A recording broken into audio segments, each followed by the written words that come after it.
Hi, I'm Gorechrist. Dr. Vincent West. We're here with the Phantasm Podcast. We have the honor of having Reggie Bannister of the Phantasm franchise for you guys on the show. He is also followed by Gigi Bannister, his wife, who has an incredible insight of the industry, and she's a jack of all trades when it comes to filmmaking, whether it be makeup effects or lighting, sound, stunt work, you name it. She's done it all. So And been in it for a long time. Yeah, so it's a very in-depth interview with these two, and it was a bonus. I didn't really realize she was going to be in it so much. It's cool. Yeah, it's awesome. It worked out really well. And we want to thank you, Gigi and Reggie, both for giving us the time and doing this for us and for the fans. It really embodies what we do as fans ourselves, because our name's Phantasm, but that's really because of it's the basis, that franchise. It sounds silly, but that franchise embodies what we do, and us as friends, and us as it was surreal personalities. Surreal. So to get Reggie on here to kind of add to that fire, really, it's really special to us, and we don't take it for granted. It was very, very cool to have the man on here. So that was my favorite character in those films. Yeah, it's fucking awesome. Other than Angus Scrim, he's in every film. So. Yeah, that's amazing. So we want to thank you guys, and we hope all of you enjoy the episode. I want to thank Corey, because Corey is who talked to Gigi and made this happen. So thank you, Gigi, and thank you, Corey, for letting me talk to my favorite character in this film. Yeah, it's fucking sick. It's really surreal, awesome. And it's a special treat for you guys, for you fans of the Phantasm Podcast and the Phantasm movie franchise. So hopefully now this is all culminated together. All the pieces are here now. There you go. You can enjoy all of it. So it's awesome. So we'll now give you the interview with Reggie Bannister and Gigi Bannister, and we hope you all enjoy and you take as much of it away from it as we did. And that's all I got. Anything else to add, Doctor? No, it's a cool experience, and I think you guys will dig it. It's a cool interview. It's a long interview, and it's a very it was neat to get to have them share something hear Reggie share stuff about his life and their life together, and Gigi's work in the industry. It's really fucking cool. Yeah. That's all I got. Well, with that being said, we'll now give you the interview. Reggie Bannister, Gigi Bannister, and from us at Phantasm Podcast, stay fucking gory. This is Reggie Bannister from Phantasm, and you're listening to the Phantasm Podcast with an F, with Corey and Vincent. Hot as love.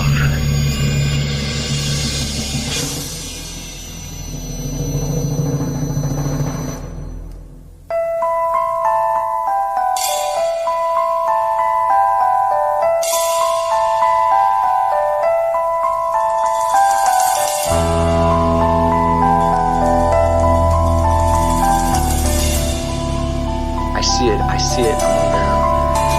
What we gotta do is we gotta snag that tall dude and stomp the shit out of him, and we'll find out what the hell is going on up there.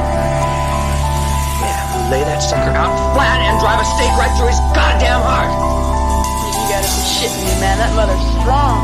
You play a good game, boy. Come east if you dare. Get the fuck down!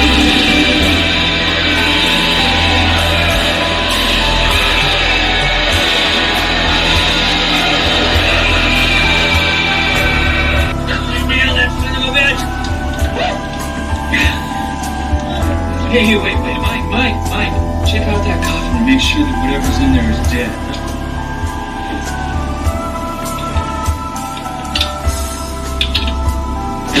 Empty.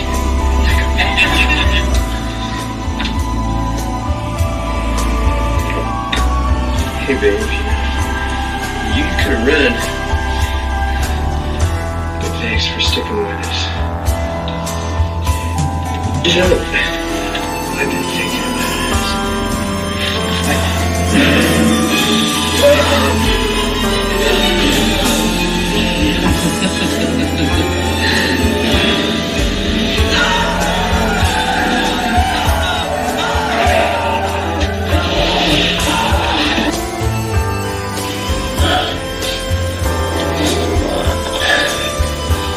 smells like something's burning. Just me, baby.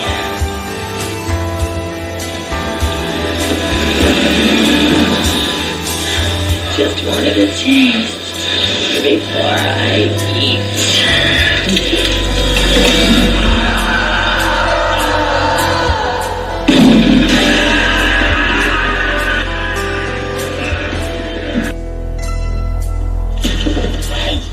We're not done yet.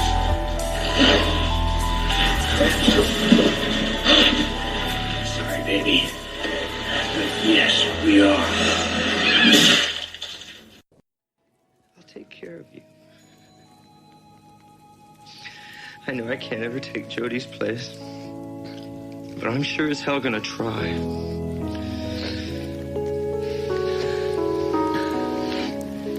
Seems real. You know, partner, what we need is a change of scenery. Why don't you and me hit the road for a couple of weeks? Where'll we go? Well, I don't know.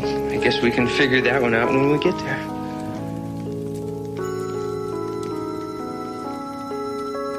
Okay. Well, get on upstairs, get your gear together. Let's leave when the sun comes up.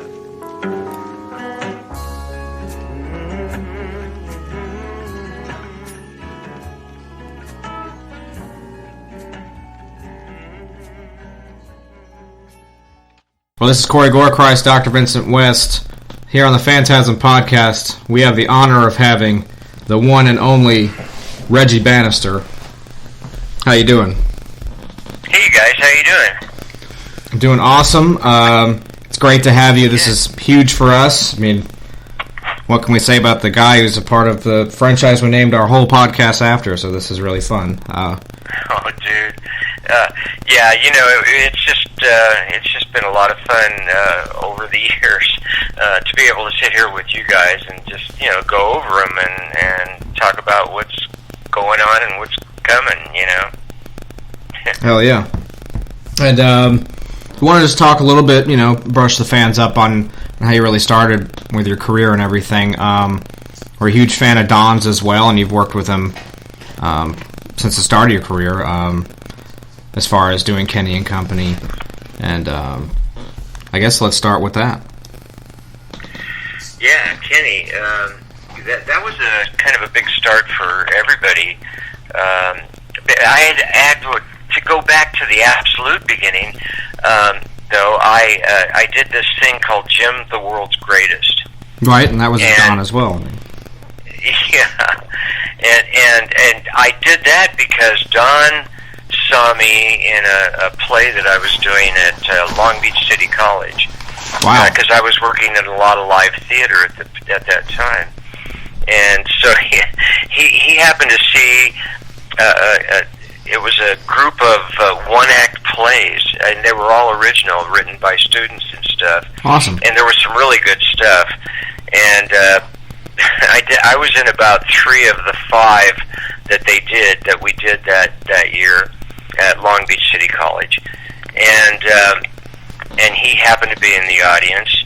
And it's really funny because one of the one-acts that I was in, I played a gay guy who, and he gets, some people put an ad in the paper for a roommate. Right. And then I show up at the door and I'm just flamboyant. And it was, oh God, it was so much fun. I can't even tell you. I got to actually take my pants off and prance around the stage in little pink bikini underwear. Oh, that's cool. That sounds like a blast. I know you're picturing it right now. God, it was so funny. And so, you know, the next day, I think he saw it on a Saturday, and then the next day he called me in the morning and said, you know, I saw you, and I thought that was really great, and blah, blah, blah. And actually it was Paul Pepperman, who was a co-producer. Wow. And with Don. And they wanted to do this shoot called Jim the World's Greatest. and it was going to be starring. Oh God, what's his name? I forget. He went on to do a lot of stuff, but I was going to play this guy named O.D. Silingsley. Right.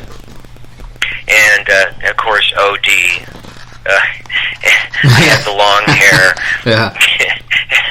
And I was a total crazy, drug out person. And I ran into Jim, and I give him some words of wisdom.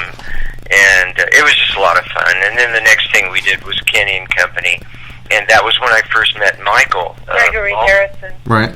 Huh? Gregory Harrison. Oh, great. Yeah, right. Gregory Harrison. Who went on to, like I say, do some other really good stuff. But it's just been this blessing all these years, one thing after another. And that was just with the film stuff. Before the film stuff, I was in a lot of musical groups. Right, sure. Made a lot of noise. Yeah. So it's great stuff, for sure. Yeah. And then going from Kenny and Company in a relationship with Michael and Don, how did that carry over to Phantasm? Well, it was just kind of interesting because Don is incredibly creatively prolific, and so he just wanted to keep writing. He wanted to keep making movies, and I think that's really the attitude you have to have as a young filmmaker. I just want to make movies, Sure. And I'll do whatever I can to just make movies. We've all had a lot of day jobs, and and I can get into that a little bit later too. I've had some pretty fun day jobs, but yeah, I worked at the mortuary cemetery mausoleum that it was called Sunnyside. When Don started first talking to me about Phantasm, and it was just great because we were able to, and then use a lot of that property for shooting some stuff. That's awesome. I don't know, for sure 2, and I think 3 and 4. It was great. And then another beautiful place in it was Compton, I think. Called Angelus Abbey, and that was almost as old as the, if not a couple of years older than the Sunnyside Mausoleum. Wow! And so it was just this beautiful historic property that I was able to get because I knew everybody that ran it, Yeah. And I was able to get for the shoot, and it just worked really well. Being able to run around through the mausoleum and dive onto the floor, and blow off a 4-barrel, and it was great. Hell yeah, it's amazing. Yeah, it was pretty fun. When you guys, this is Vincent here. When you guys started, like pre-production on the film and stuff, what was that like? The first time you got together with that cast? Which one? The first film. Oh well, I have to tell you, dude, that was very loose, man. Because I think it's like independent filmmaking 101. I think you could just call it that. We were all learning at that point. Like I said, I had been involved in a lot of live theater and stuff like that. And so, the first time we got together, it was like, okay, let me back up a little bit here. I was into music at the time that Don wanted to shoot, like Kenny and Company. Right. And Jim as well, Jim the World's Greatest. So I was working at clubs in Long Beach. They were folk clubs because my music really suited that kind of genre. Nice. And they were cool because they all had like beer and wine and stuff like that, and so it was kind of like a big party with great music and a great sound system, and it was just bitching, you know. And so, you know, Don just you know, would come over there as well, and when I told him I would do, you know, the first movie with him, which was Jim the World's Greatest. Right. And this continued on through Kenny and Company. They would, you know, they would get the camera equipment for the weekend because it was much cheaper to get it on Friday and use it over the weekend because you could keep it on Sunday for nothing. Right. Yeah, and then you take it back Monday, and you know you pay for 2 days. And so we'd work. They'd come and get me to go to a location, like up in Big Bear, California, right. Or you know, I live not that far away from there now. And you know, we'd go and shoot. And they bring the ice cream truck, and you know, for example, the scene one of the scenes that we did in Big Bear was the one where we put the dwarf in the back of the truck. Yeah. Yeah, the evil guy or one of them, and I close the door and I go, hey, you know, to Mike and Jody, this guy's not going to bleed all over my ice cream, is he? Yeah.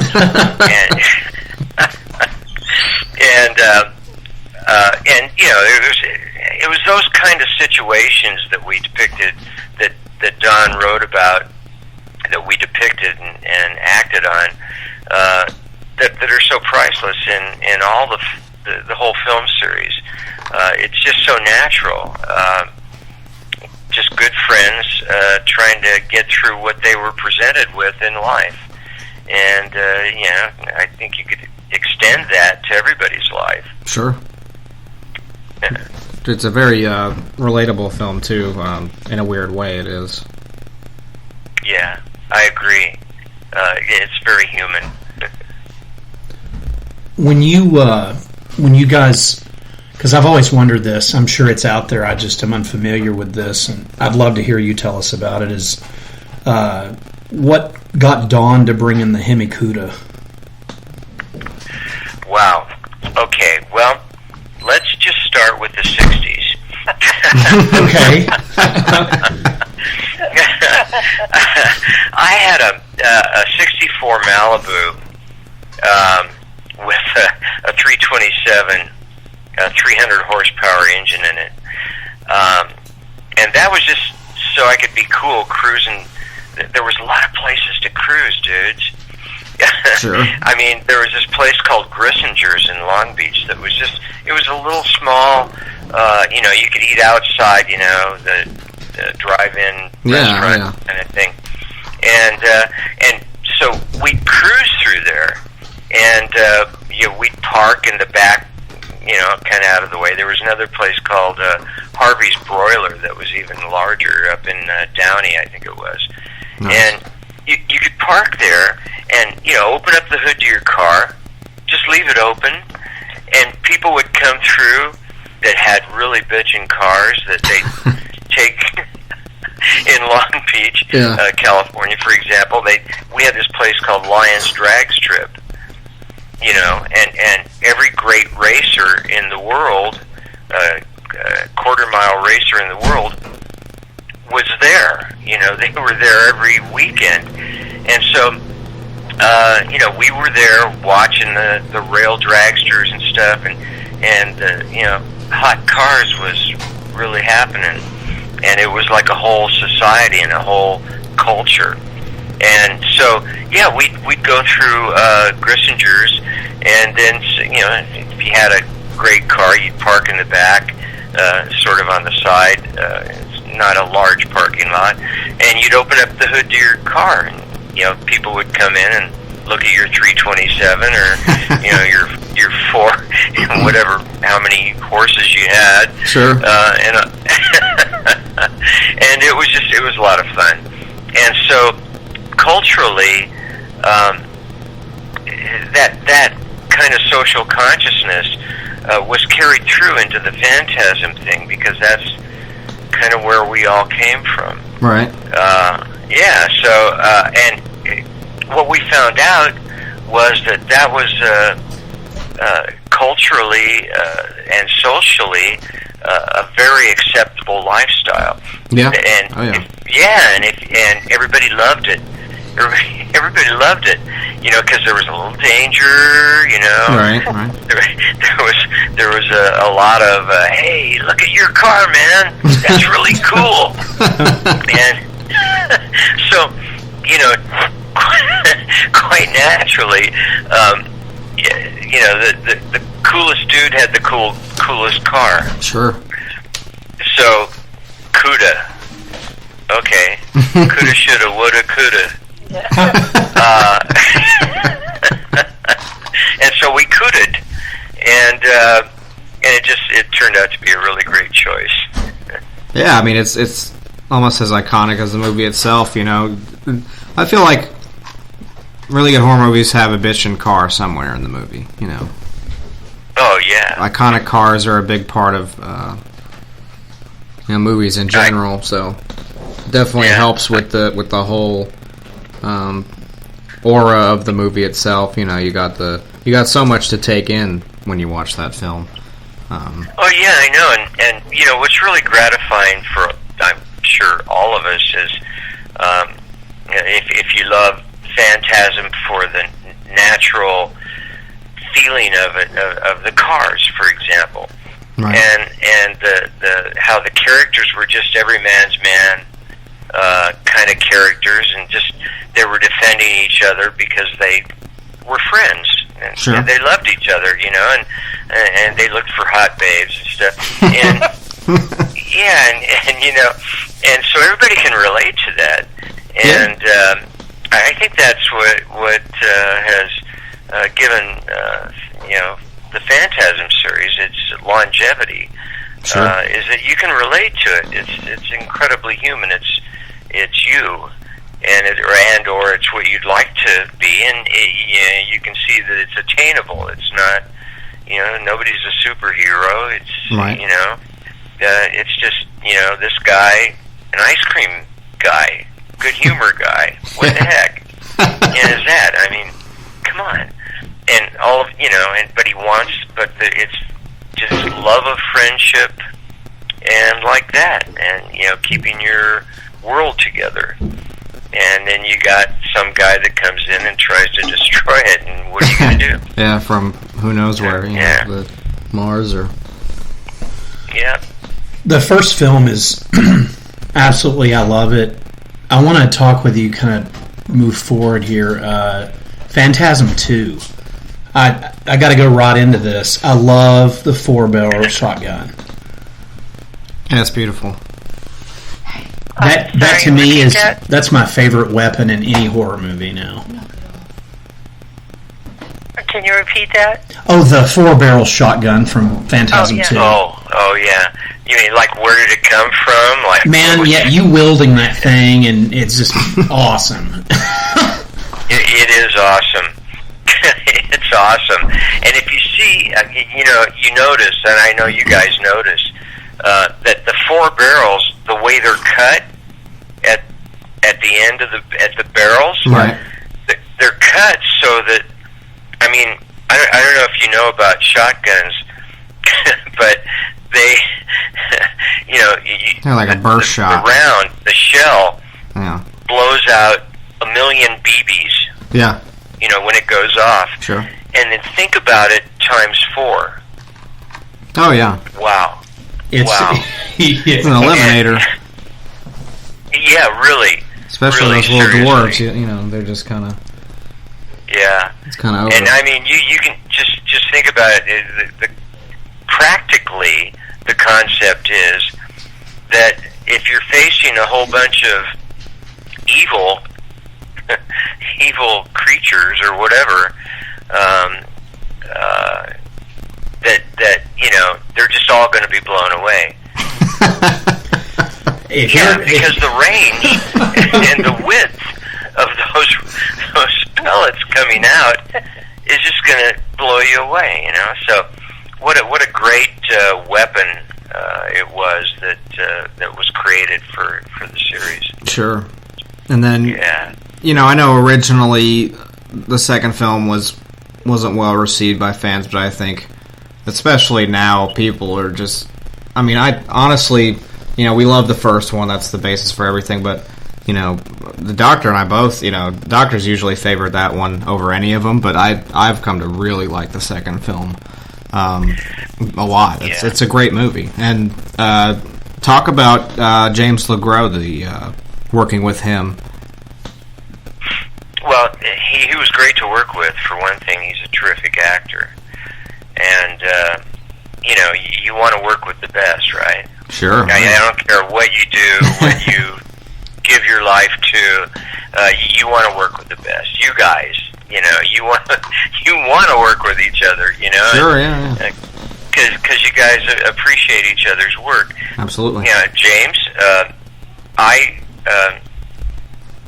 before we shot the film, and of course it was a Universal film, so yeah, they threw some money at us that we had never seen before.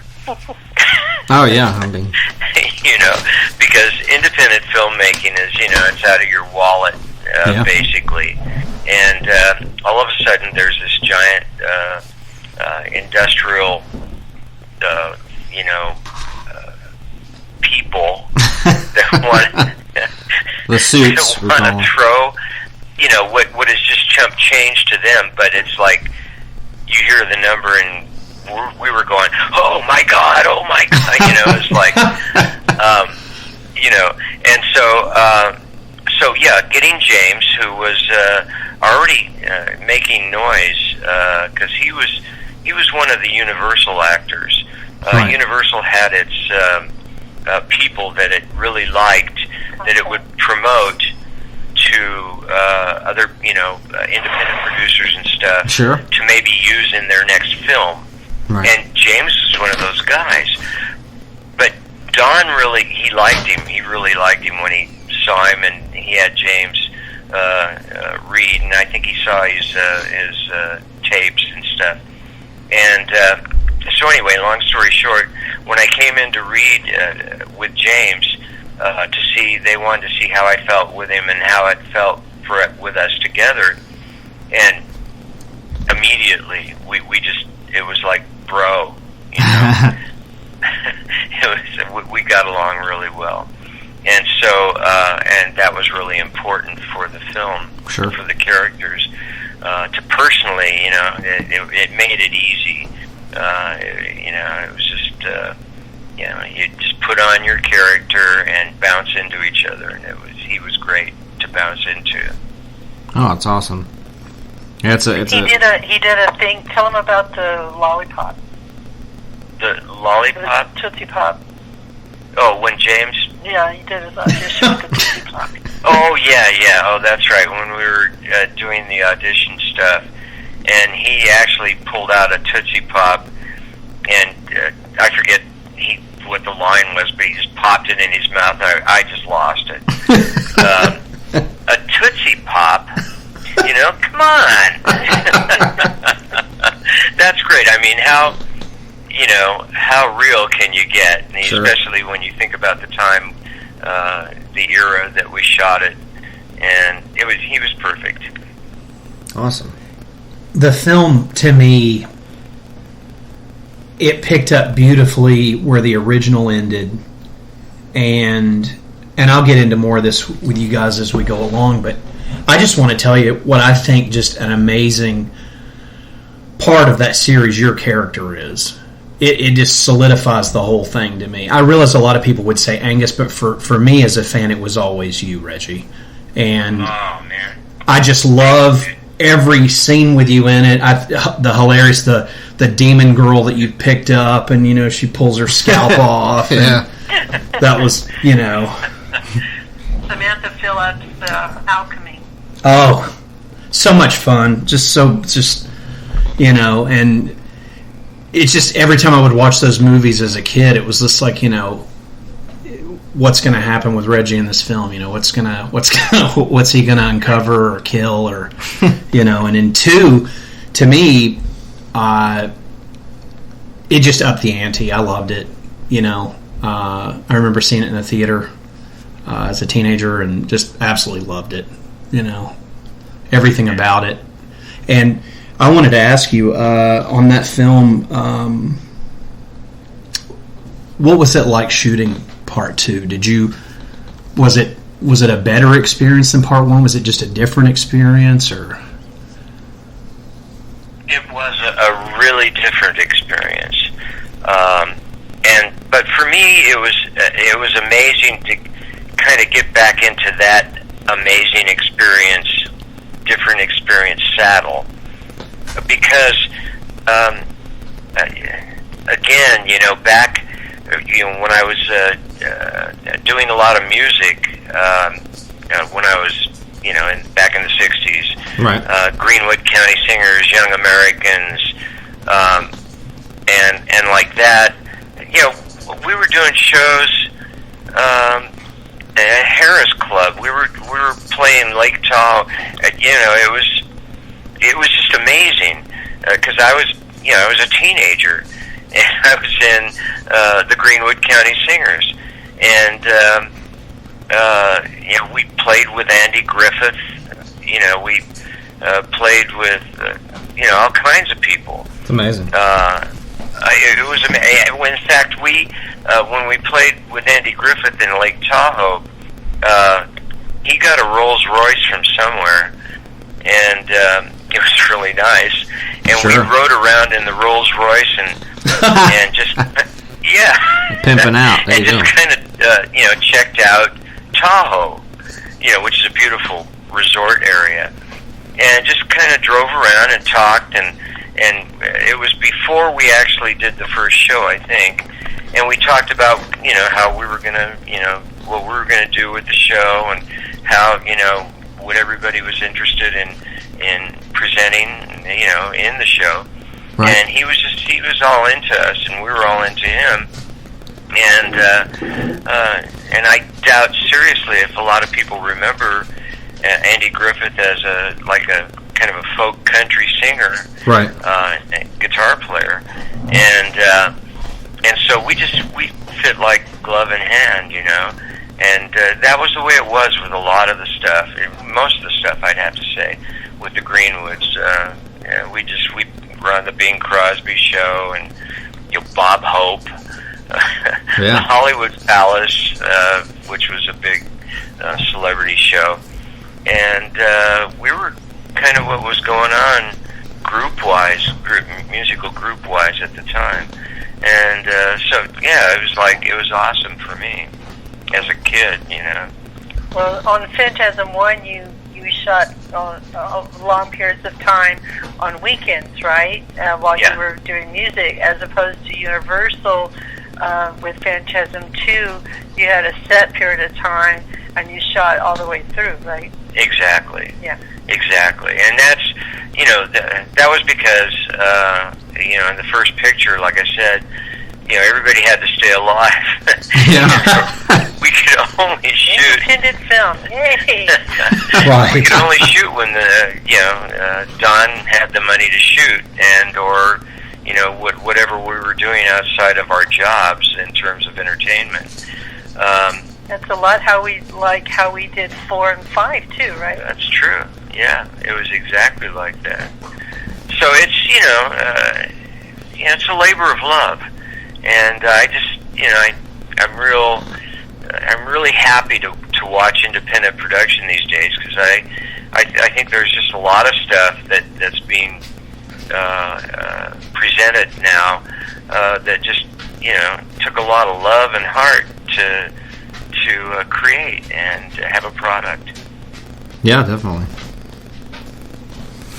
Oh, here's a weird one. This is outside of Phantasm, but I wanted to ask you about it. Don did a movie. No, I'm sorry. No questions outside of Phantasm.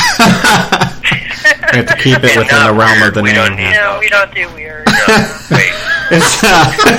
That would be out of the ordinary, Oh wait, the cat has a hairball. Sorry. Go ahead. You got we have our cat in this interview, by the way.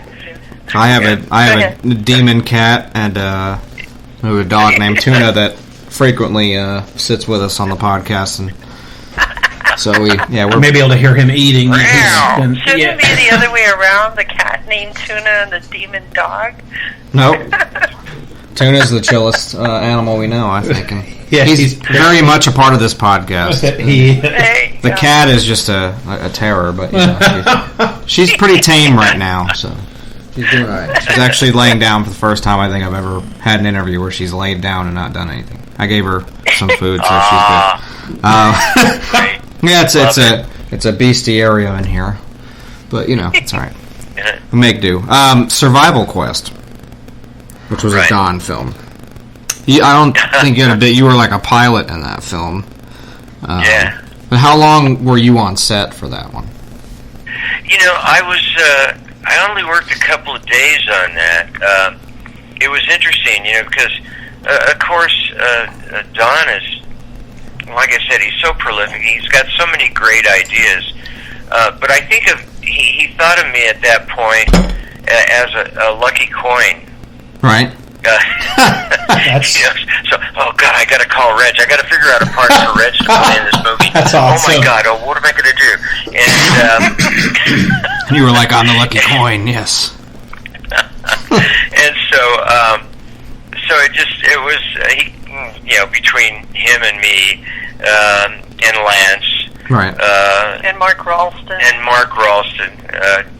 But mostly between Don and I, we created this character, this pilot guy that was kind of whacked out. Kind of reminded. Yeah, later it was O.D. Sillingsley. Yeah. And the name O.D.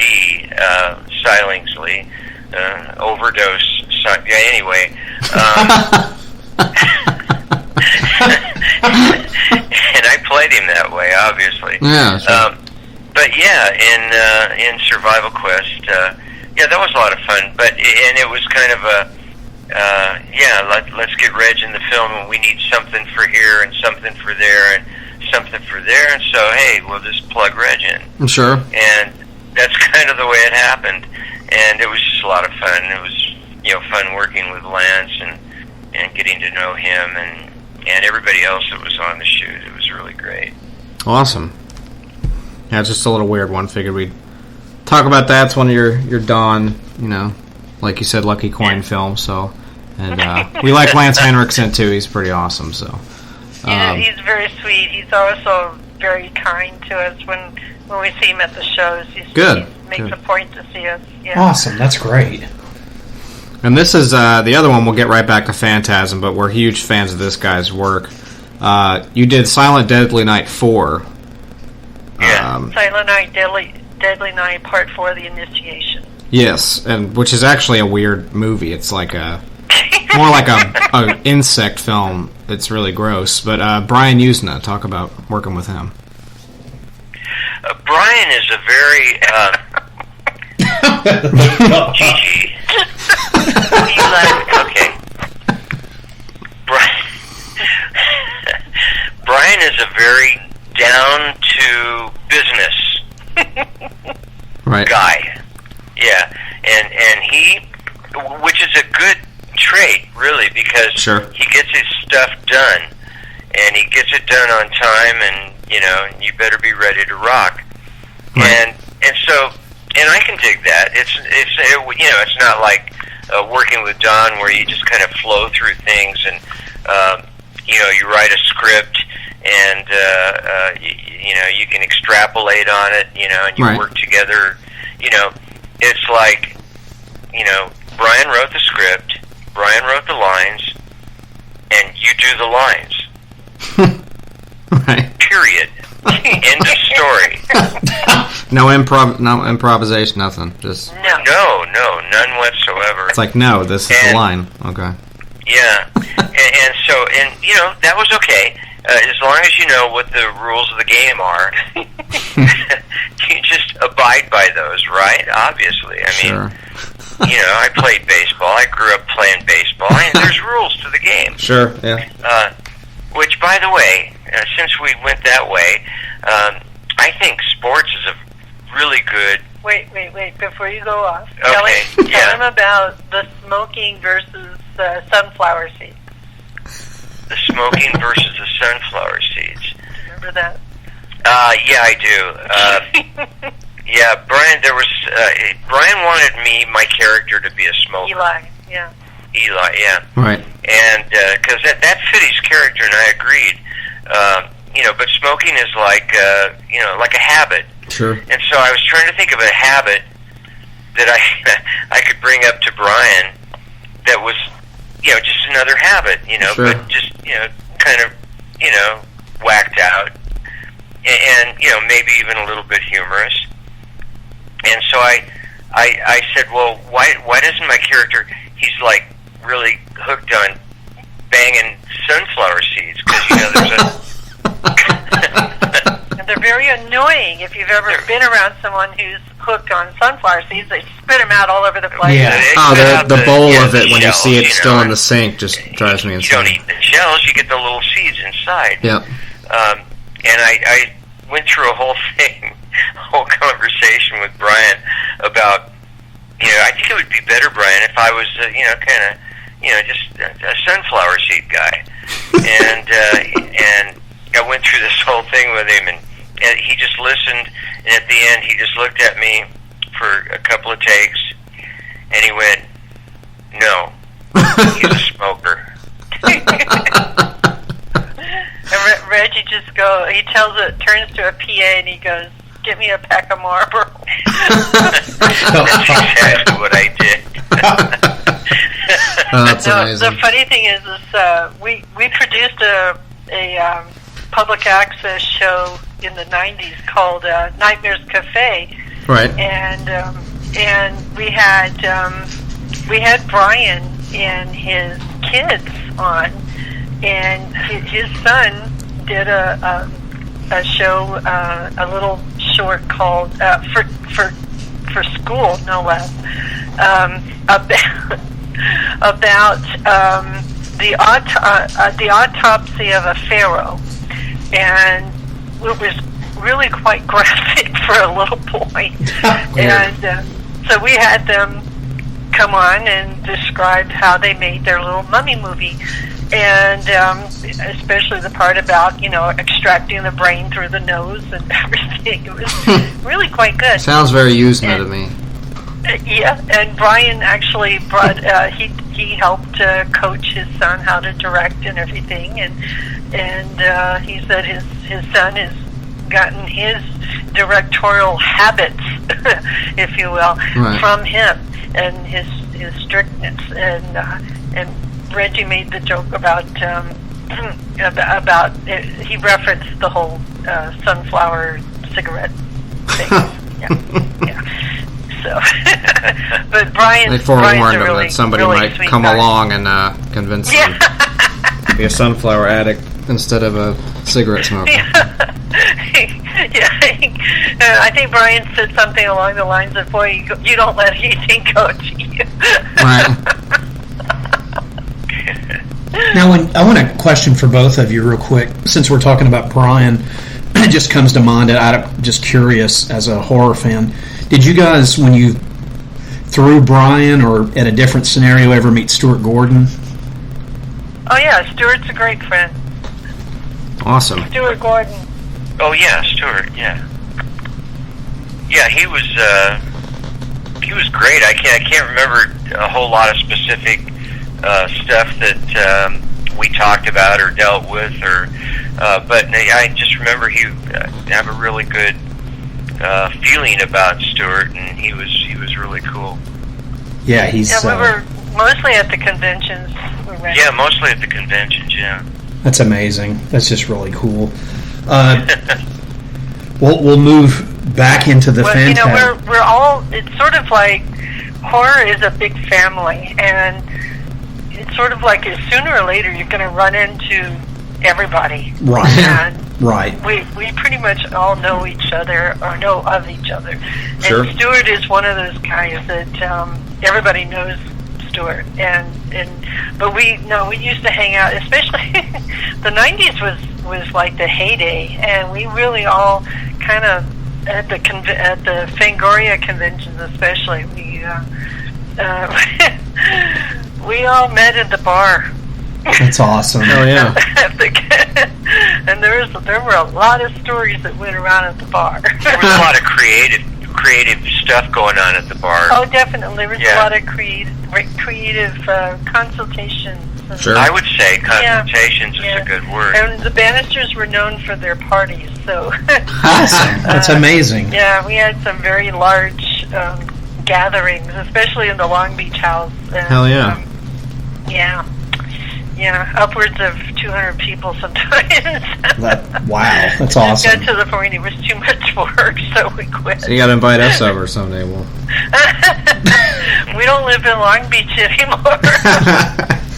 Dude, $199 and $200 right here. Oh God.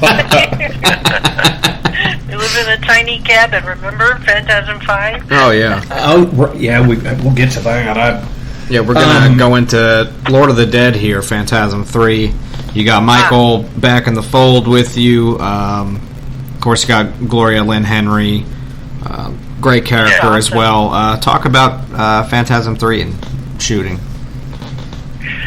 Well, it was again, it was always just a great thing to all of a sudden have Don call you and go, "We're going to shoot another movie." Yay. That's awesome. I mean, you're not a pilot this time. And it's another Universal film. And it was another Universal film. Right. So, but basically, with 2 and 3, since they were both Universal, I knew it was coming up. Right. Because we basically signed on, for 2 films. Sure. And the 4th one came out of a clear blue. Yeah. But anyway. But they all kind of did, so what the hell? Sure.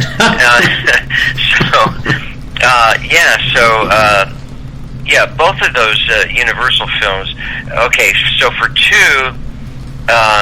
they gave us a lot of money, but I think they had a certain amount of money that they were going to give us to do 2 and 3, and of course the idea is to put the first one out as big as you can. And so they gave us, like I said, a lot of money. Not a lot of money for, I don't know, somebody like Jack Nicholson or somebody like that. Sure, yeah. To do a film. But they gave us decent money to shoot this horror film. And when we say us, we mean him. For a second, I don't know why, but you know what I'm saying. Anyway, it was more money than I had made, making the first film, sure. Obviously. But yeah, and then we had to. I mean, Don was great in that he was like the guy that had to face Universal's representative, who was in charge of our projects, right, and kept him kind of at bay. So the suits. Yeah, the suits. They didn't. So they didn't get a lot to say about what was going on. Right. And so, we always give the producers, Don always gives them the straight script, and then, he allows, when we actually shoot, for the creativity of everybody involved in the shoot, for everybody, from lighting to actors to, whoever is working. And because, it's a good vibe. It's like we're all in this together. Nobody's getting ripped off. Everybody knows what the budget is, and you're doing as much as you can for everybody financially. And I think that's obviously the way you have to approach, like I said, independent film. Sure. And and so I always like talking about it because I like to encourage people that are out there that want to shoot. Go get a flipping camera. It's so easy today. Right. It really is. You got a phone? Yeah, you can. Yeah. Shoot a movie. That new iPhone that's $1 billion. It'll shoot 4K now. So at least get your first experience. up and going. And even if you have to shoot it on your phone or some other thing, rent it like we did. Yeah. There's places. Yeah, there's a big secret. I'm surprised that a lot of young people. I've talked to a lot of fans who want to be filmmakers, and I'm surprised they don't know this. But there's a big secret among us filmmakers where if you let's say go on a long weekend and you want to make a film, if you rent your cameras and your equipment on, say, come in on a Thursday evening, you rent it for that long holiday, you don't have to return it until Monday. Tuesday. Because Monday's a holiday. Yeah, Tuesday. Oh, right. Oh, great. Right. You get the equipment for the price of just the weekend. And so Monday's a holiday, so you don't have to return it until Tuesday. And so you get a bonus day to shoot. And so that's why a lot of independents, shoot over those long holidays. It's good stuff. I want to ask you guys about what happened where Phantasm 3 was not released theatrically. Well, I was pissed. Oh, I was pissed as a fan. Yeah. That was the age of VHS. So. Right. Yeah. So and really truly what Gigi just said. They had this new way of distribution, I should say, of film, and it was a much cheaper way, and they could make a lot of money because there was everybody was getting into the new way of watching movies, in their home. They didn't have parties, and put on a movie, and everybody gets loaded and loves the film, and had a great night. It's like a party. Awesome. And so they used to do a lot of that stuff at that time, and so I kind of took it like that. And then at the same time, I was really disappointed that they weren't going to release it theatrically. So I was just a quick story, sort of. No, please, it's amazing. Love to hear it. I was talking to a friend of mine on the phone one day. It was a guy named Michael Berryman. Awesome. I really liked Michael. We were good friends. Huge fans. And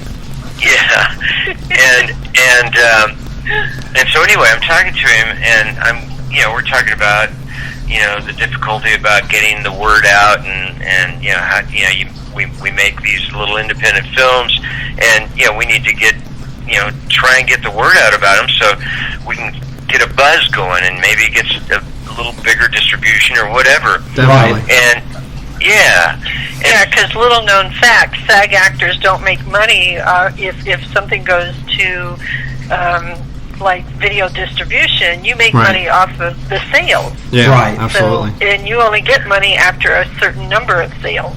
Yeah. It's like commission, basically. Right. Right. So anyway, he goes, well, there's this really hip chick,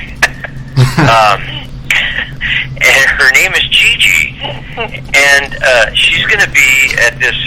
There's going to be a gathering of people. They're going to be talking about film and stuff like that, and I think Vernon Wells is going to be there. Awesome. And I went, oh, Vernon Wells. Oh yeah, we're talking. The dude's you're going to bring the car.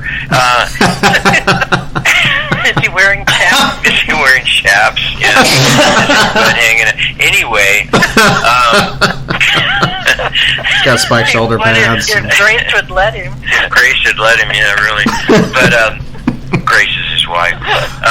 Anyway, so they're all going to be there, and you can meet Gigi and jam some ideas with her, and she's hip, and she's really out there doing it. And I said, okay, and so I went to this gathering, and Actually, he gave you my phone number. That's right, he did. He didn't even have to ask, he just gave it to you. Huh? So he didn't even have to ask for it, he just got it. Yes, No. And Michael, I wish it was that easy. My phone number, and I get this phone call. I'm getting situated. I had just moved into Kirstie Alley's split-level house. I was renting from her. That was fun. Jeez. Anyway, so I had a group called the Wolf Pack, and I was a talent rep, and I had probably, at the time I had 12. By the time I dropped the Wolf Pack, I had about 22, I think, clients, and it was, people like you said, Michael Berryman, Vernon Wells, Elizabeth Brooks from The Howling. Awesome. I can't think of them all right now. George Takei, there was a bunch. I mean, there was like, quite a few. Awesome. Julie Parrish. Yeah. Well, Creation. Lori Malin from Creation at the time called it Gigi Circus. So it was it's something catchy, from I think. every Yeah, genre. it's awesome. And I could actually fill a convention if you needed it. And so anyway, so he calls me up, and he had no idea.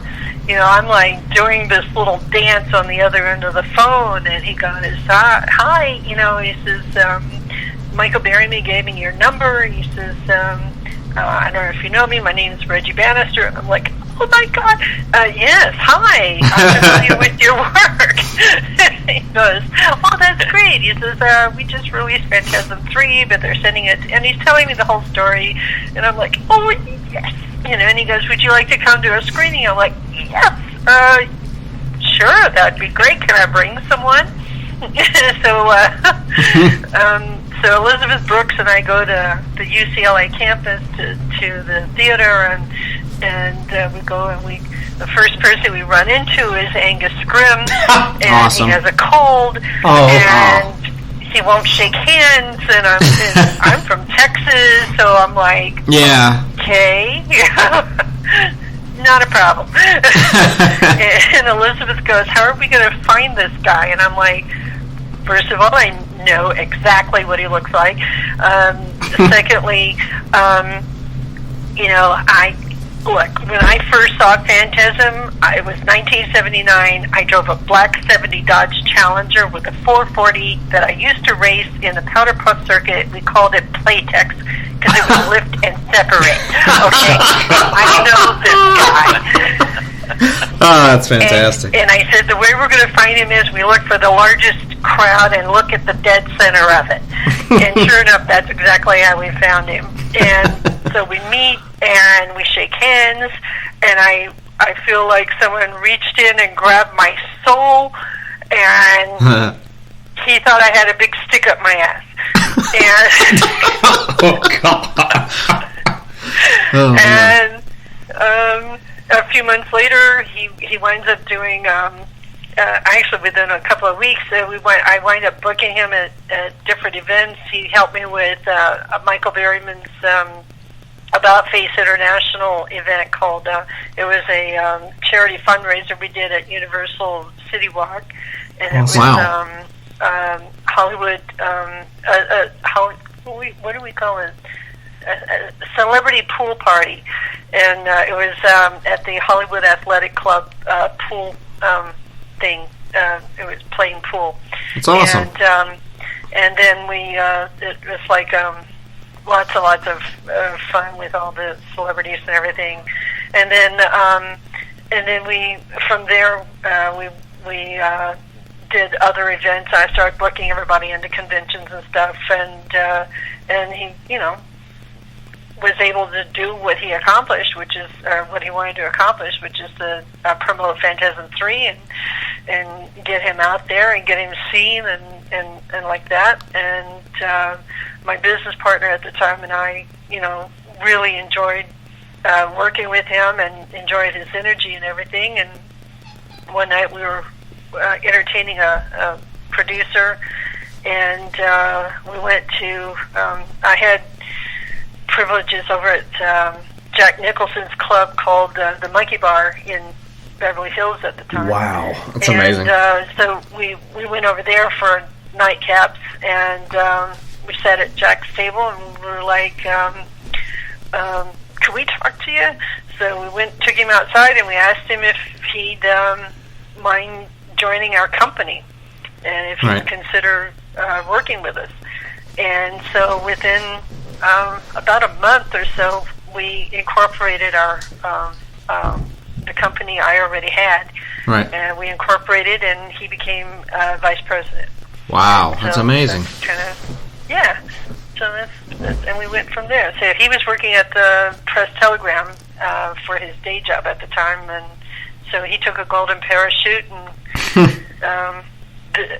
we haven't looked back from January of 1995 till this day. That's been our day job. Wow. That's amazing.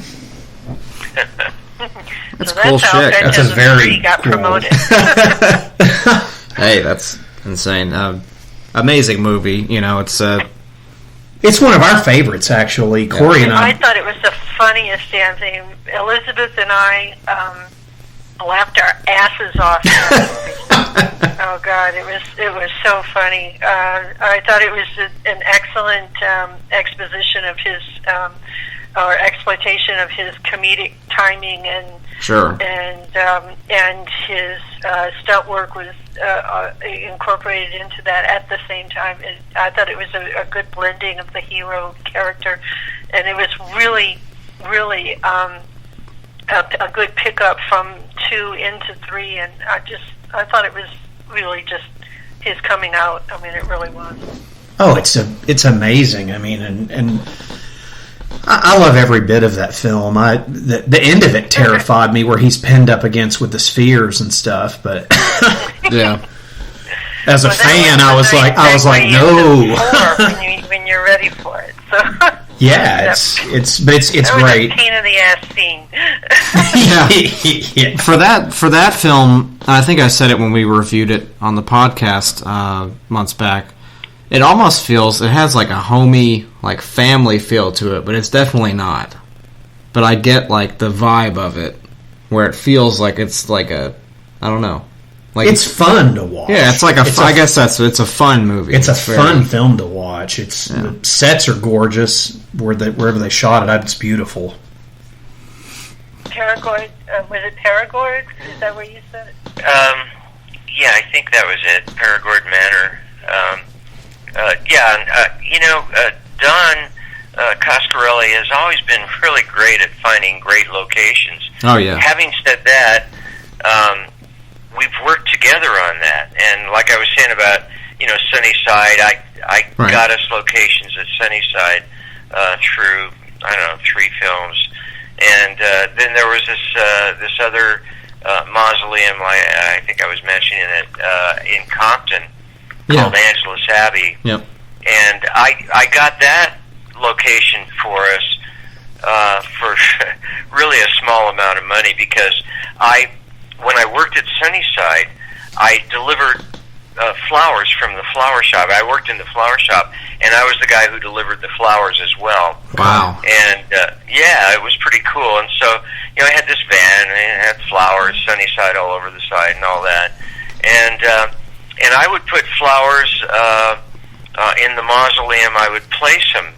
Families would buy service with that flower shop for a year or years at a time, for us to make sure that their loved ones had flowers placed in the wherever they were buried or interred. And so that was kind of my job. So I knew these places inside and out, literally, and I knew the people that ran them inside and out as well. And so, when Don, wanted to, shoot, Phantasm stuff, I would just talk to these people and go, hey, what can we do? How much do you need that we can, use the mausoleum for a couple of weeks? Or a couple of weekends, let's say. And they would go, well, this, that, or that, the other thing. And it was always incredibly reasonable in our budget.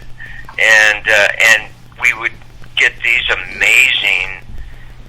amazingly beautiful locations for next to nothing, really. And it, you know, it translates. Which is his favorite price, you know, for location. Sure. Yeah, really, seriously. And so, you know, like when, you know, we're shooting stuff in the mausoleum, and you know, we're actually there. We're in a mausoleum. The one time that we used a mausoleum set, or a couple of times that we did, was in 2 and 3. Right. Because, yeah, Universal gave us enough money to build these beautiful sets. Sure. And which made it easier because we could stay in one place, you know, without a company move to go to Compton or to go to Long Beach. Right. We could just stay, you know, at Universal or wherever, you know, the studio was, or the, wherever we were shooting. And so, yeah, it worked out. It you know, it was really nice in the end, in the long run, in terms of budget as well. Well, company moves are costly, and they're very hard on the cast and crew, and it eats up time. So right. Anytime that you can avoid company moves, even if it's just, you know, from one side of a location to another side, it's very difficult to do a company move. We do a lot of shooting up here in Crestline, and even just going from Crestline's a lot like Reggie calls it, a university mentality. I mean, you can literally walk from one end of town to the other. Nice. And but anytime that you have to break down something entirely and then walk it to the other end, and reestablish everything, it's just so time consuming. And so anytime that you can just stay on one location and shoot everything out there, it's always best. And right. But you've got to get that. You got to do what's best for the production value, you know, for the artistic value. Well, the third film is beautiful. I love it. In a lot of ways, when Corey and I bought the Blu-ray box set, I was just saying how beautiful the transfer was. It's a fun film to watch. It's one of my favorites in the series. I just love it. Thanks, man. I love that it features you, and like I said, that with that being said, just all of them, just having you in the but that the third film I think is incredibly underrated. I love that film, but Phantasm 4, how did that come about? I'm sorry? Phantasm 4, how did it come about? Phantasm 4, I remember we got a phone call from Don, and he's like, "Hey, let's do lunch." Let's do it again. Let's do lunch. And if we're going to do lunch, I always know there's something afoot. Right. Sounds like sex. No. Well, to be honest with you, it kind of is like sex. Yeah, a little bit. It's a lot of fun.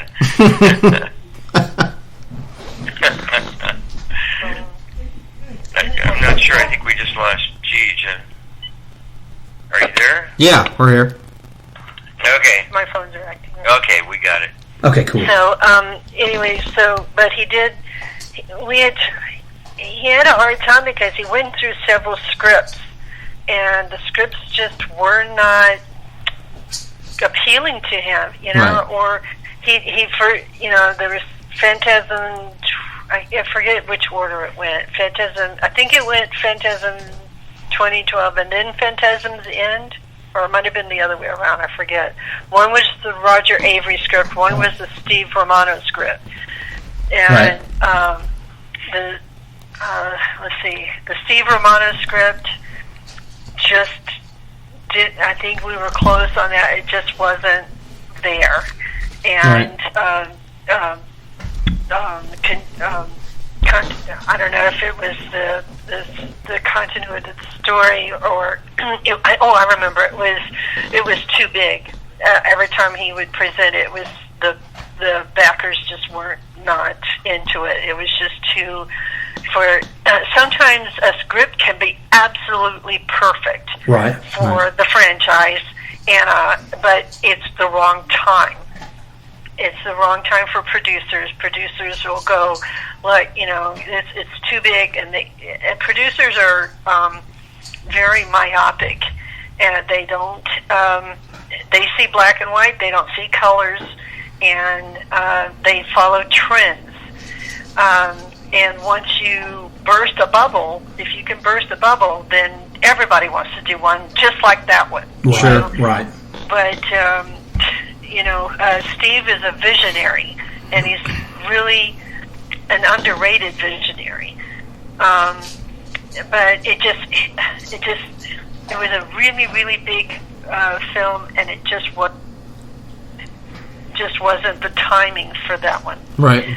And then there was Phantasm 2012, which is the Roger Avery script, I think.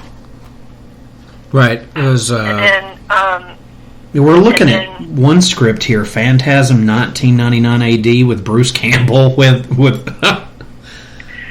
see, was that the Roger Avery script, or was that? Yes. It is. That yes. was the Roger Avery script. Maybe the 2012 was. Steve. Well, I get so confused because there was so there was like 3 scripts there, right? But that was the apocalyptic script. Yeah, that was the Bruce Camp. That was the sort of the what was it? Resident Evil meets Phantasm kind of, or not Resident Evil, but Ash versus Phantasm kind of thing, and they wanted to pair Ash and Reggie. God, that would have been amazing. He and I would have had a heart attack if that came out. You weren't alone. When I saw the monkey in that script, I went, no. Right. Absolutely not. W.C. Fields said, kids and kids and animals, you can't work with them. Right. So, they're very, having said that, I work with kids and animals a lot. But I get to choose, and how they work, and it's very difficult. It's a very special formula that it takes, and a lot of patience. And I know how Don works, and the speed at which he works, and the budget at which he works, and that wasn't going to be it. Right. And I knew who was going to have to babysit that frickin' monkey, and it wasn't going to be me. So I was not all about that monkey. And Reggie's character winds up with that monkey, and I wasn't all about that either. So, no, I was not going to have that. But there was a lot of aspects to that particular script that it kept leaking out on the net, and we're like, the producers and the distributors were like, what's new about it? It's out there. And then Roger went away. He had a situation in his life he had to clean up, and he did, and he came back, and there was like, they weren't interested anymore. Right. I'm sorry, I was just going to ask you this. Was that script, was it like Bruce was one way and they made Reggie another way in it or something? Yeah. Oh, like they were... Yeah, he was Reggie's character was very passive compared to the Bruce character. And, that's a shame. I also didn't like that. Yeah, that's... But that, again, you throw enough money at it, and you throw enough production meetings at it, eventually something good comes out of it, right. Because you have creatives that want the same thing. The same thing is that you want another Phantasm. Right. But I also know that Bruce was not at that place mentally. He did not want to, because he, after having done after having done Bubba Hotep, he was done. He wanted to move on. And he had other things, he had a lot of irons in the fire, and he didn't want to. He had a taste of what it was to do independent film, and he was used to star wagons and big production union stuff, and he was really not into independent productions. He just wasn't into it, and he didn't want to have to deal with the kind of budgets that producers or backers were offering. I think that's. Again, opinions are like right. Opinions, and I think that everybody has one, right? Yeah. And I don't think that Bruce's head would have been into this at this time. I know for a fact that he has said that he would never have been interested in this project the way it was written at the time. But there was a very huge divide in fandom at the time as to whether that would have worked or not. Right. But I know that that there was also a huge demand for another Phantasm. Sure. Right. John really just kind of after Bubba Hotep, he had met David Hartman, and David had done some CGI for him on Bubba Hotep, rather, and he did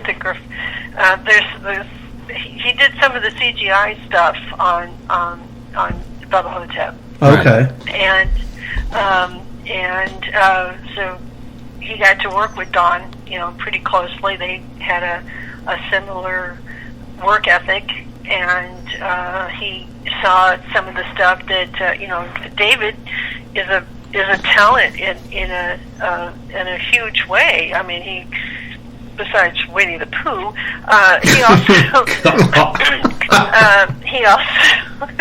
he has Sideshow Monkey, which is his own company. He has been doing the Transformers Optimus Primes. He does. Wow. He does.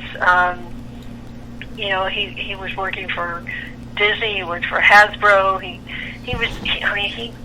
got a huge credit. He's been Emmy nominated, and he won Emmys. And I mean, it's like, come on. I mean, this guy he had a lot of cred behind him. Plus, he was doing short films on the sides, and I mean, he's always constantly honing his talent.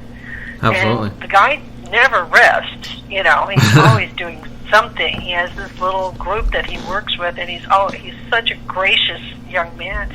Well, young man. He's a little younger than me, but he's he's young. He's young. But he's so gracious and talented, and so John brought him in and gave him kind of a challenge. He said, "Okay, well, why don't we just go out and shoot some stuff, and let's the big webisodics started coming in, and so it's like, okay, well, let's start a webisodic. Let's shoot some stuff and let's try to do a webisode. Let's go out and just shoot some things like you do on your weekenders, shoot a short."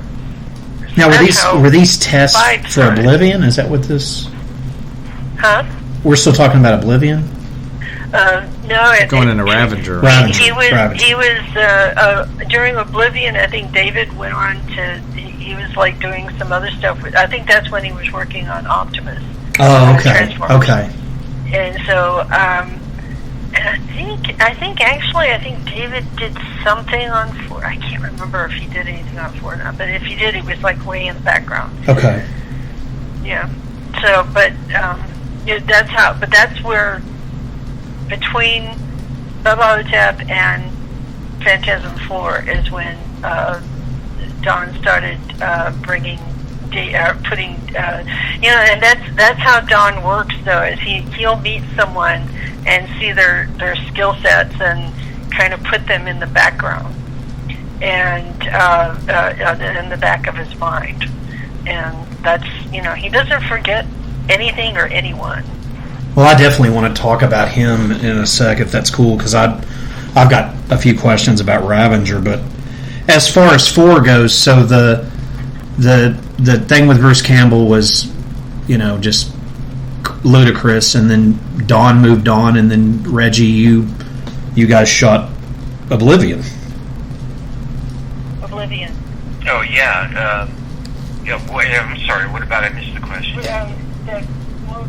went on from he thought that the idea of bringing Bruce into the fold was kind of a ludicrous idea, and then you went on to shoot 4.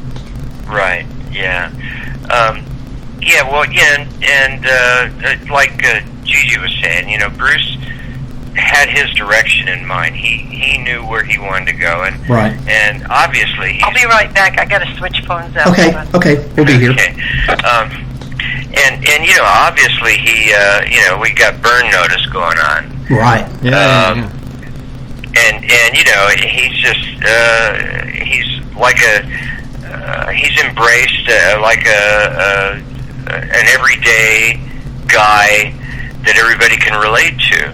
Right. On burn notice. It's kind of the same thing that we were talking about that made Phantasm so great.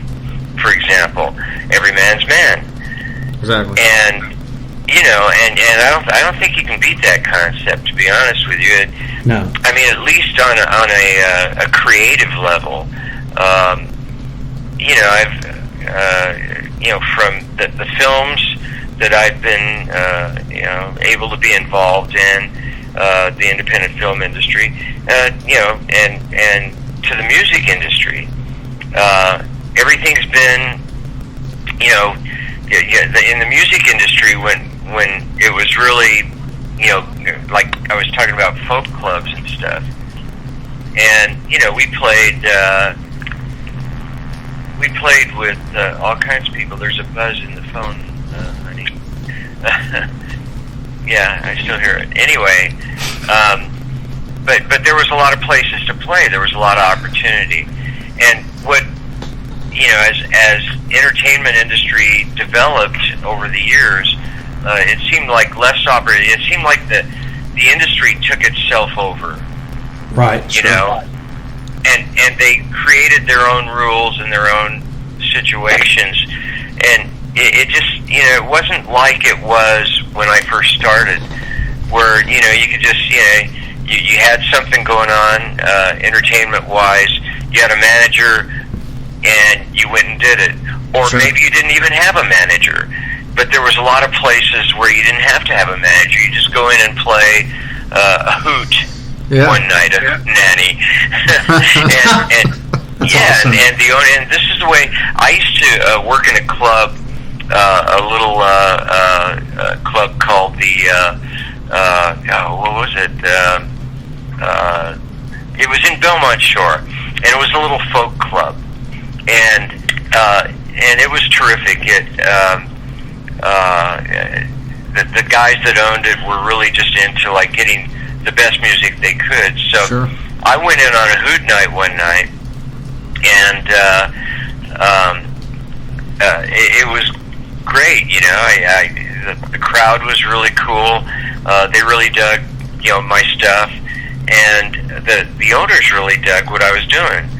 And they talked to me after I played, and they said, "Hey, how would you like to take over the hoots and run them, like be the MC and all that?" Is that the bodega? Yeah, the West Coast Bodega. That's what it's called. And I said, "Well, that sounds really cool." And I said, "Can you just give me an open kind of end?" And I said, "By the way, I think you should be having music in here a few more nights a week." And so they said, "Hey, that sounds cool," because they were making money because people wanted to come in and see the music and hear the music and see the entertainers. And so I got some. I opened it up for the hoot nights, and from the hoot nights, I would find people that were so good that we would actually pay them to come in and play as a second act, every night, and it just really kind of promoted music in Belmont Shore, that area of Long Beach that was really nice, that didn't have any really music particularly going on. And so I've always loved situations like that where there was an opportunity to build a creative experience for everyone to enjoy. Which is really where, when we came back together for Phantasm 4, we felt like it was like a family reunion. Well, sure. It looks like the cast was all back, and and everybody looked great. Yes, yeah, definitely. And this was my first time working with the crew. And when I came on, I didn't have a title. I worked 14 positions on that film. Wow. And then we, which often happens on a film, with Coscarelli especially.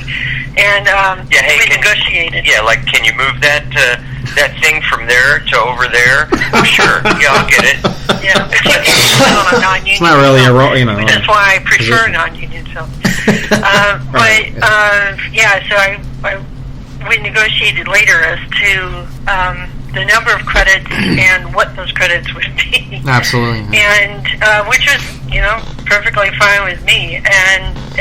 But they took me in, to the fold, just like I had always been there.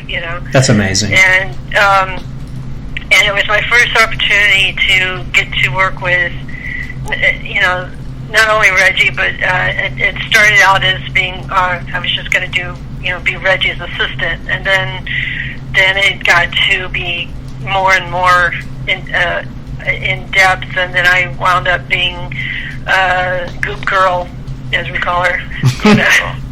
If it was nasty and goopy, I got to be Goop Guy a few times. You did. You got Yeah. We have that infamous Goop scene, which was actually done in the warehouse and as a pickup, and Don, we actually nailed it on the first time, but Don shoots on a ratio of 5 to 1. Right. You do it 5 times to get to one good shot. Yep. So I got gooped in the mouth 5 times, just leaning out of my car to see what was on my roof.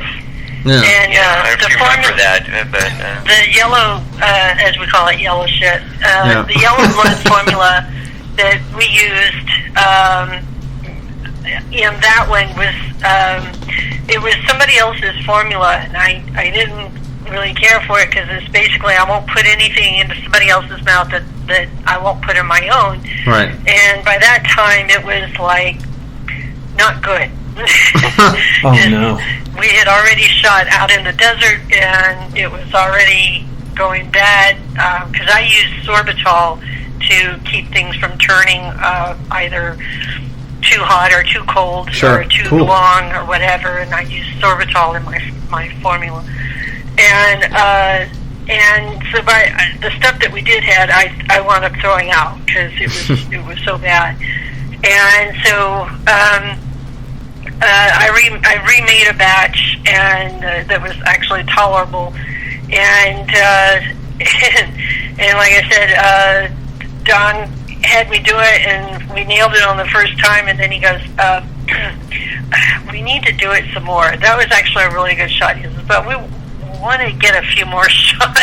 He goes, "I want you to do it like I'll pretty much get more of his face in it."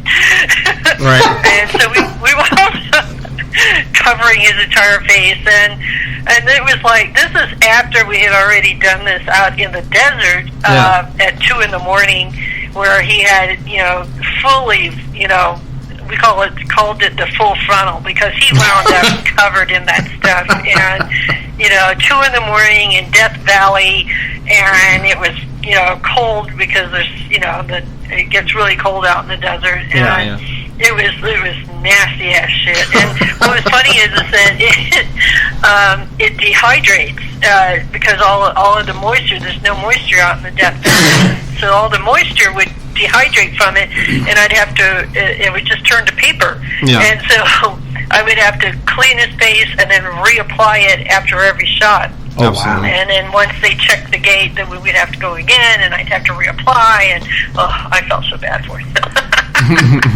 Did you guys? It was really terrific. I think I mentioned it's really fun being an actor prancing around in little pink panties and getting shit poured in your mouth. What you did is that Reggie was doing all his own stunts, and so on that film he was. Again, we're out in we based in Lone Pine, and which is equal distance between the highest and lowest points on continental U.S. Mount Whitney and awesome. Death Valley, and we would shoot in the Alabama hills for a lot of the tall man stuff, but then we would shoot out in Death Valley for the desert scenes. Yeah, and so there were scenes where he was being thrown by the demon trooper into the trunk of the trooper car. Oh, that was a lot of fun. And the scene was he would have to run, hit a mini tramp, and jump into the trunk of the demon trooper car. right. 15 times with a progressive arc, which means that the mini tramp was being brought farther and farther away to get the arc. And he nailed it every time, man. He was like, in there, and he would, Bob Ivy was there as stunt coordinator, so he was like, monitoring it. And he had the, hard packs underneath the costume, and everything was, copacetic. It's not a problem. He was like leaning out of the window of the trooper car, looking up at the demon trooper, and that's a very dangerous thing to do, by the way, because you can damage your back, you can break your back, you can absolutely damage your nerves. Not a problem. He goes through all of these things, throwing around with the dwarves and all this stuff. Not a problem. He goes and it was something like, I think the second or third night on the set, he goes and he turns to adjust the hard pack, and he has this burning, shooting pain that goes across his back, and I can tell I have one of those backs. I know that look on his face, and I went, oh shit. And he had torn the connective tissue between the muscle and the back. Oh. And he, from then on, every day, started the day with a shot of scotch and a Vicodin.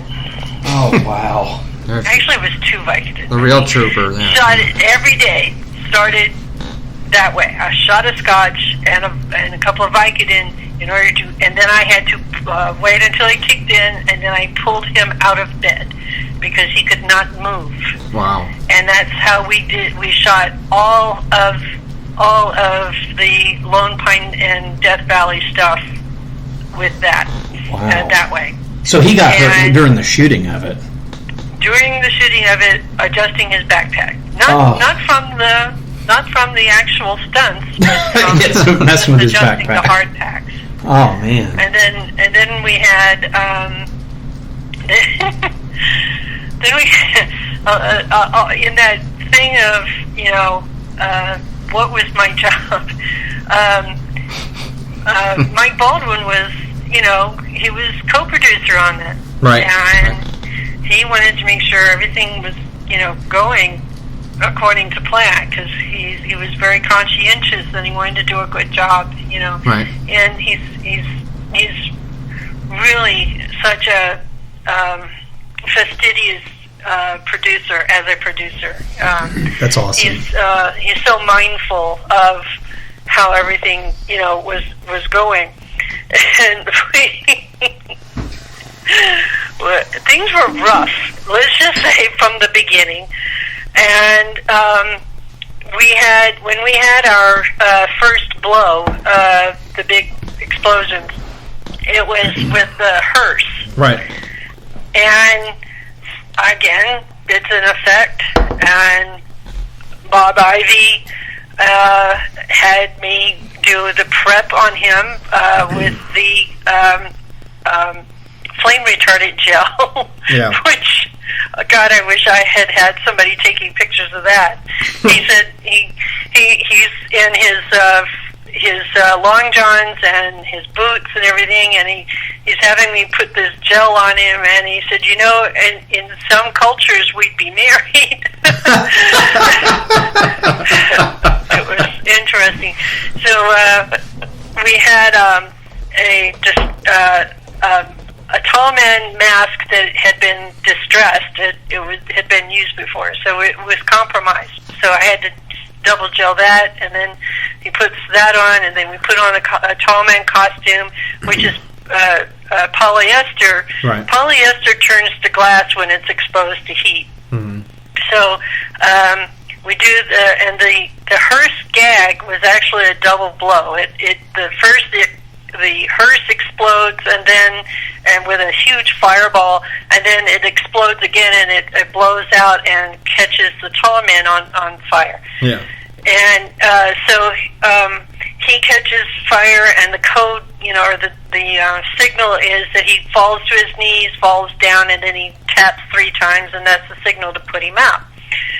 So they put him out, and then I go running in. I have leather gloves on, and I go running in to take the costume off of him, because you basically it melted, and I have to break it off of him because it turned to glass. Right. And I have to get that leather or that latex mask off of him because it's melting. Right. And Reggie and Mike are standing there, and Michael goes, "What the fuck is she doing?" And he goes, "Her job." And he goes, "What is her job?" He goes, "That." So that was like our first blow, and then the second one was the Demon Trooper car, which that was a 5-camera operation, that took hours and hours to set up. Sure. And then and of course the scene is that Reggie takes the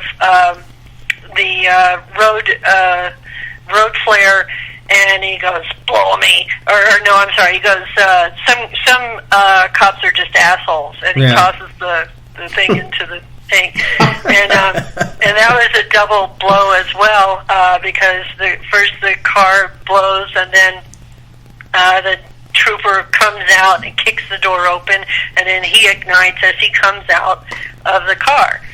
Well, Bob and his partner did not want to they were going back to Texas, and they did not want to take the fuel back with them, so they double and triple loaded the fuel cones on the car, making the explosion about 2 or 3 times larger than we expected. Right.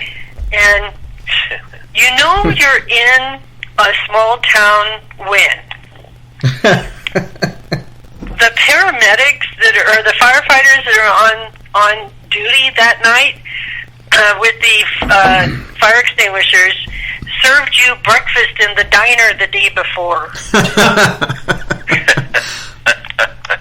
Small town. Good contact. And so Bob, everything goes off without a hitch. Yeah, I think it was Saturday night as well. It was Saturday night. Small town Saturday night. Yeah, no, that was... oh, wait, that's another film. Right. So everything explodes, everything's fine. Bob comes out, he kicks the door open, he explodes, everything's cool. He drops, or he keeps waiting for him to give the signal, and he's milking it. And we're like, "Damn it, Bob!" And we're about ready to run in if he doesn't, give the signal. And finally, at the last minute, he gives the signal, and we go in, and we're like putting out the fire, and the fire's not going out. It keeps pooling and reigniting, and I'm like, "Fuck!" And the little diner chick firefighter next to me. Now, I used to be a firefighter in Kingwood, Texas, so I'm like, "Give me," and the fire extinguisher she had was almost as big as she was. So I went, "Give me that thing." So I went and I took the fire extinguisher away from her, and I went and ran in, and I helped with the big guys, and we squished out the fire, and then I just grabbed Bob and I pulled him out of the pool of fuel that he was standing in, and then I started going after the boots he had on, except they had melted to his ankles. So we just loaded him up in the back of the truck and hauled his ass off to the RV we had. And none of the firefighters had any burn gel. And I'm like, Reggie, go to the car and get the first aid kit. Oh, no. Wait a minute, you have burn gel? I'm like, duh. So when he brings it in, I break out the burn gel, and we do the saline, and we break out the burn gel. And by that time, I've cut the boots off, and oh my gosh, he had like the silver dollar size blisters on his ankles. No. And so we loosely wrap it and take him with the paramedics, take him off, and he recovered pretty quickly after that. But it was a little gnarly. Yeah, sure. So yeah, and that's the gnarliness of independent filmmaking. Definitely. I wanted to ask the two of you: Did you and Reggie did you guys get along with the K&B Effects guys? No, not at all. Oh, okay. Nope. Actually, we were sitting doing a Wishmaster autograph signing at Dark Delicacies, and there's Greg Nicotero on one side, Bob Kurtzman on the other of Reggie, and we were trying to figure out how to, or actually, we had talked to Don and go, look, all you got to do is ask them. I'm telling you, they will come on board and we'll work out the budget later. And he's like, oh, we can't afford him. We can't afford him. Reg, we can't afford him. And I'm like, Don, how will you know if you don't ask him? And he goes, oh, I'm telling you, I don't want to ask him. And so Reggie's sitting there and he's signing away, and they're having a good time and everything. And, Andrew Devoff, another friend, because he lives on the mountain with us, Yeah. That's amazing. Awesome. We're sitting there, we're all having a good time and everything. And so Reggie goes, so what would you think of, coming on board for, a fiercely independent, really kick-ass, and he didn't even get the story out. and Kurtzman, or I forget, no, it was Nicotero goes, look, Reg, dude, of course we want to make another Phantasm. And so that's how we got all of the mask and, was it the mask? I think it was the mask and the boobs out of Nicotero and Kurtzman and those guys.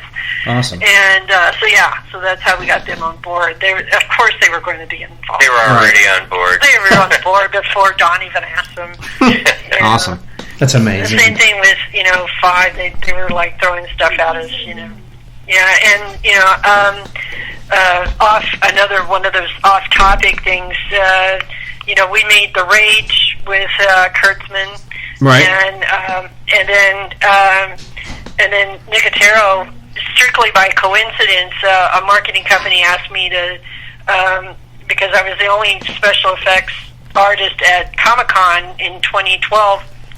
They were doing the Walking Dead premiere there, but Kurtzman was going to be on stage, and they needed someone to do zombie Walking Dead, Right. And they called me up to put a team together, and so I talked to Kurtzman about, I didn't want to screw it up. And he goes, I hope you're going to ask for a lot of money. And I went, no, they're not giving a lot of money. And he goes, look, don't worry about the supplies. Just put your team together. We'll provide all the supplies, and just, don't worry about it. And one of my guys are going to come out anyway. And he goes, don't worry about it. Just have fun with it. And so we wound up putting him on the cover of USA Today. Wow. So, wow. Yeah. So how about that? Happy. Yeah. So it worked. So yeah, we kind of get along. And, again, we're all family, Right. So. I always wondered about that, because I know Nicotero was a Savini student, and he's real big with The Walking Dead and stuff. He was my mentor too. Really? I learned from Tom Savini's books. That's how I talk. They're so great, those books. I know. Yeah, Tom's tired of hearing the story, actually. Oh, God. When you, so years pass, and then this is something that I don't know as a fan, and to hear it from the two of you would mean the world, I think, probably to me and Corey. Maybe Corey does know this. I don't know this. Yes, I sleep with the regiment every night. Well, this. That would be true. That's fascinating. I would. Okay. But what was the reason for David's involvement in Ravager as opposed to Dawn directing Ravager? Because I don't know this answer. Next Generation. But I mean, did Dawn not want to do it, or? No, it's not that. It's really he wanted to try something new, and he wanted to breathe life into new life into it. And Dawn is always looking for new life and new ideas, and again, David had this thing going on where he would take a group of guys and go and shoot things on weekends. Right. And that's kind of how it evolved. Sure. And David said, Dawn actually went to David and said, "Hey, you're still doing those film group things and stuff, and I really kind of like what you've been doing." And he said, "Why don't we? I don't know where we're going with this. I don't have a budget. Why don't we just grab Reggie and Gigi and some of the guys, and why don't we just go and shoot some stuff? And mind you, there was a table read for an idea. I think that was 1990. It was either 1999 or 2012. I forget. I don't know. Right. Anyways, one of them, there was a script that was a table read in between all of this, and they had thought about going with that. It just didn't work out. And then, David came along, and Don goes, "Why don't we just go and just shoot some stuff and see what develops, see where it goes, right?" And they started shooting some stuff on weekends and long holidays. And then we had, next thing you know, we had enough that Don goes, "Well, maybe we," and we started calling it Reggie Tales. Awesome. And so then Don says, "Well, we have enough. We could do a webisodic." Yeah. And so we went with that idea. And then it developed even further. We actually started developing a script. And and then it was like, we got way more than a webisodic here. And finally, at one point, Don took him aside and went, "Okay, you know what? We're going to go for a feature, and you're going to direct." And David goes, "Okay, if you say so." Yeah. And that's literally how it developed. It's amazing. And 7 years later, right. One of the most talked about sequels to a franchise. I think. One of the most non-talked about, in right. 7 years. Yeah. Right. Well, it was a secret film being made, but as far as the fan base and what they were wanting, they're like, when's Phantasm? Hey, when's Part 5? Hey, Reggie, when's Part 5? Us.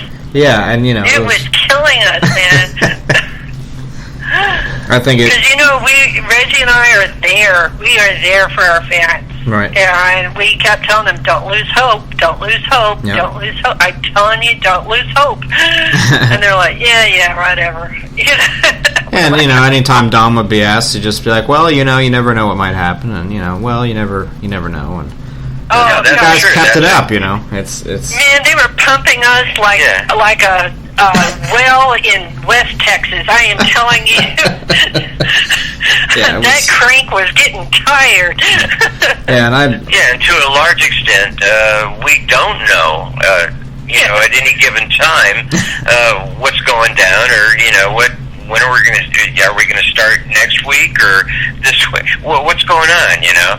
And but that's, again, you know, part of that my computer independent creativity, you know? My computer got hacked twice. One guy was looking for the word, it was just literally looking for the word script on my computer. Oh, no. What a smart ass. Clue, I was a spook in the Army. Okay. Better explain that, honey. If you were going to try to hack somebody's computer, do it on someone who wasn't a hacker. Yeah. Okay? There you go.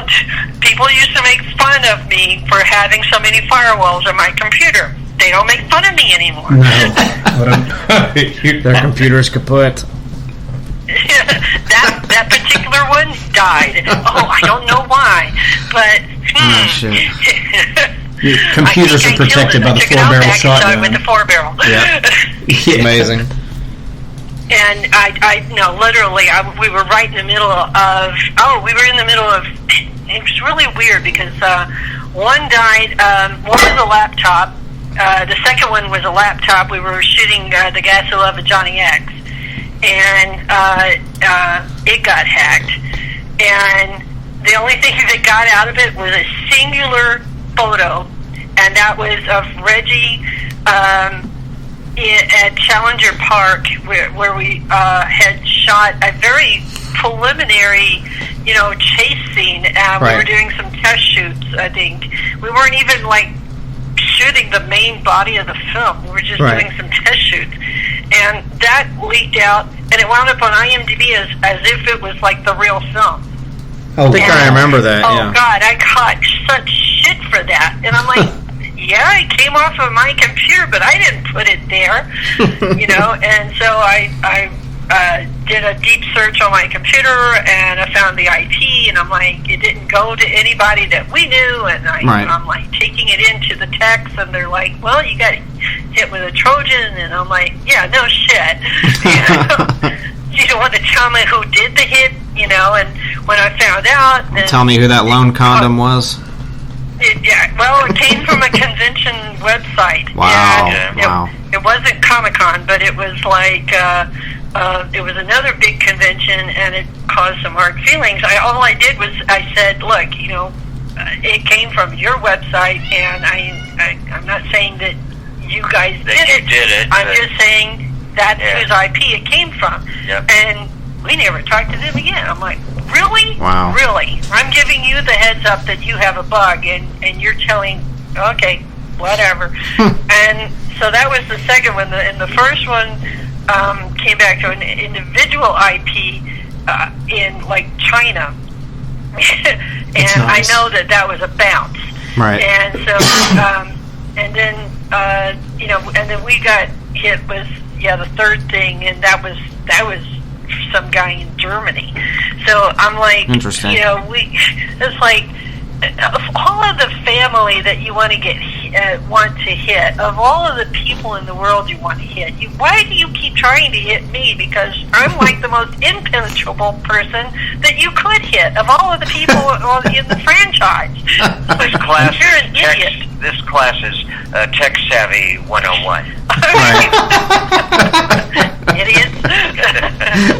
Or as they say on Supernatural, idiots. Right, yeah. But I don't know, that's very interesting. But as far as Ravager as a film, it really is interesting to know all that stuff about it coming into it. It's like they're trying to hack Star Wars. That's how big this thing actually was, for us fans. But I think it paid off. I really love it's a very gritty Phantasm film, if that makes sense. It just has a lot of balls to it. Not like the other ones didn't, but this one has got half for CGI and half for not. The balls are back, but I mean now they're in full swing, if you will. It's very good. I really enjoyed it. Talking about balls, there's in Phantasm 3. There's the big ball scene where he's gang balled, as we call it. There's a lot of balls in 3. Gang balled, yeah. Reggie had a lot of balls. Yeah. He does have a lot of balls. But there's the mama who makes the balls. Right. Makes the balls happen, I should say. There's Carrie Pryor, and there's the other guys that all make the balls. Right. But there's the girl that makes the balls happen. And so coming into 4, there's when we went to shoot the scene, we had to recreate the game ball scene. Right. Except nobody had bothered to map out which balls were attached to the costume, which balls were hanging, and which balls were actually on his person. Right. And so, and then there was the balls that moved. And then, so here I am, like, about, I guess everybody kind of broke for lunch, I think it was. And right. then I was standing there on set with a VHS tape and a remote control and a monitor and a piece of paper and pen, going back and forth, trying to figure out which balls were where. Right. And I literally mapped out the balls. And so that we could only... I'm not going to interject anything into this, by the way. Yeah, mapping Reggie's balls. Mapping Reggie's balls. Right. So that we could only cut the costume once. Right. So that's how that scene became continuity on that one happened. Wow. And then there's the swarm. The swarm happened because we were editing a political music video, which I like to do. Awesome. Love That's Gone, about the buffalo. And we were at an edit suite down in Irvine, and a friend of ours, Dave Sterling, said, there's a big fan. I want you to meet him, and he's a CGI guy, and I'm telling you, he's got this segment, and you have got to see this. So he takes us downstairs and he shows us, and I'm like, I need a copy of this. If I can get this into 4, would you do that? And he goes, yeah. He goes, I'd do it for free. And I went, no, dude, you don't do anything for free. I'm telling you, Don will pay you something. I don't know how he gets it, but I'm telling you, he'll want this.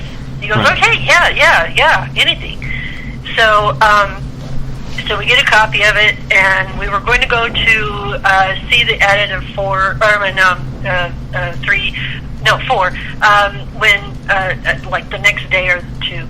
And so we get to the edit suite of 4, and I show Don. I go, look, Don, you've got to see this. So I pop it in, and it's the swarm. And Don just blows it. He's like, oh my God, this is awesome. He goes, but I can't look. Geez, there is nobody. I'm telling you, Don. And Reggie and Don, and I forget who else was in the suite. The editor. Scott. I forget Scott's last name. But anyway, the editor and then I think one other person were there, and they were all talking. The men were all talking amongst themselves. Meanwhile, I get the guy on the phone, and I just hand the phone over to Don, and I went, make a deal. And that's how the swarm got in. So we had the swarm. That was a fan creation. And then then we had the CGI versus practical on 4. Right. With David. Everyone goes, oh my God, CGI, which ones were real and which ones were CGI? Well, I'm not going to tell you that.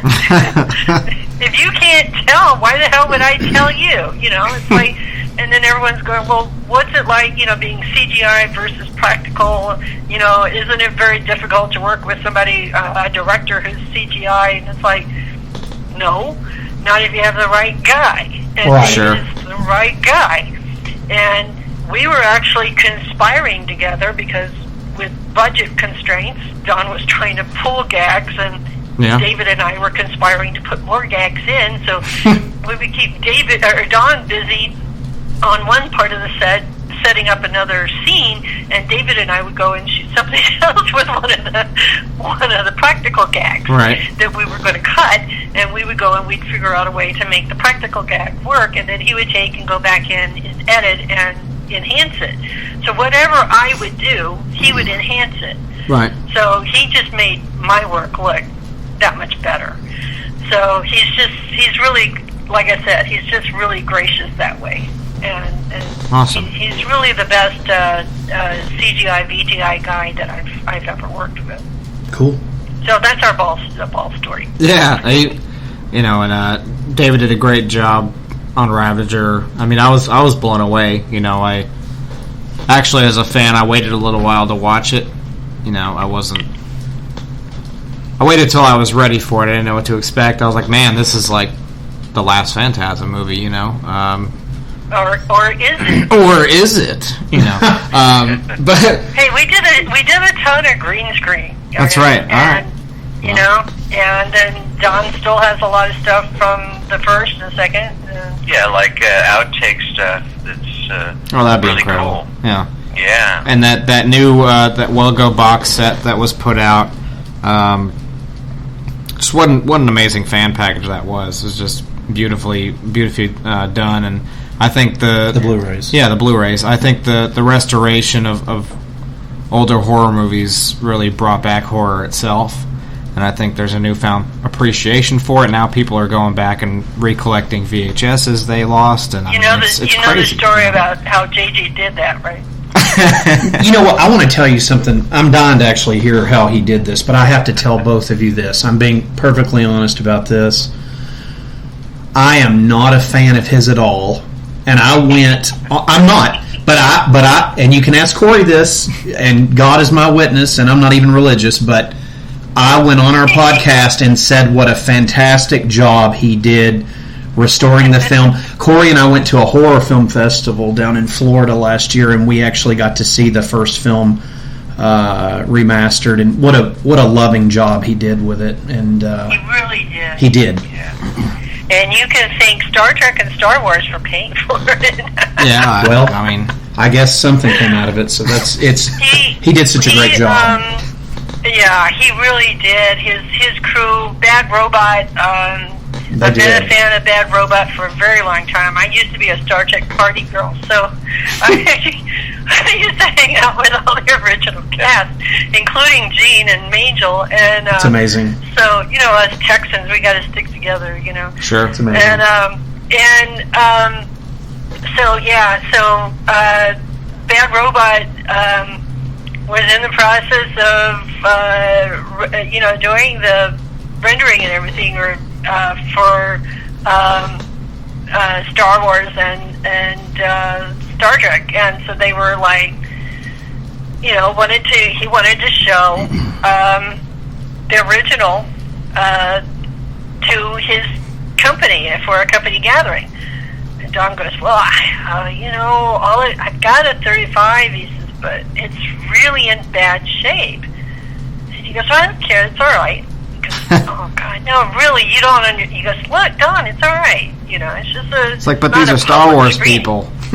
Yeah, and so luckily JJ, previewed it, and he goes, Don, this is in really bad shape because I told you. And he goes, let me fix it. And he goes, I don't have that kind of money. He goes, I don't care. He goes, I didn't ask you that. So basically, while Star Trek or Star Wars would be on one thing, or station or whatever, Phantasm would be on the other, and so they'd go work on one at one point, and while it was doing its thing, and they'd go and work on Phantasm, and they'd call Don and go, okay, we've got a few hours, can you come in? And sure, they'd make some corrections and right down to like nose hairs and the disappearing yellow bucket, and I mean it was great. He really did. He did a lot. And then he got to the audio, and he's like, "Let me fix the audio too." It's amazing. Oh, jeez, haven't you done enough? He goes, "No, it's right here. It's just a little bit more work, Right. And so that's how we wound up with this beautiful remastered piece. It was one of the greatest things we did last year, and as a young fan myself, to see that in the theater fully restored how it was really an incredible experience for me because that's really good. It's my favorite Phantasm film, and it's my favorite horror movie. Period. And actually, my first convention ever was a Phantasm reunion up in Chattanooga, Tennessee. So I was, it's awesome. That kind of set everything in full circle. Whenever I saw with the Doctor here, Phantasm in theaters, I was like, wow, this is really cool. When he announced to us. When he announced to us that there was going to be a delay in the release, because it was supposed to release earlier. Right. I was like, Jesus Christ, how much longer are we supposed to wait, Yeah. Because I'm like, I can't talk about it, we can't talk about it, we can't show my work, we can't do, and it's my best special effects work ever, and it's the largest culmination of the body of my work, so to speak, or dead bodies of my work. And it's not just my effects work, but it's also location work. It's also prop work. Like the barn. We built the barn. Right. Me and my interns, we built that barn for him out of my haunted house props, and so we built the barn for him. He wanted a barn. We built the barn. We gave him the location. It's called the ranch. We have a ranch that we shoot at locally. That it used to be an operating horse ranch. Now it's not. And we shoot at it a lot. And so we used something like, I think 16 interns or something. And we did that. For Christ's sake, my house is in this film.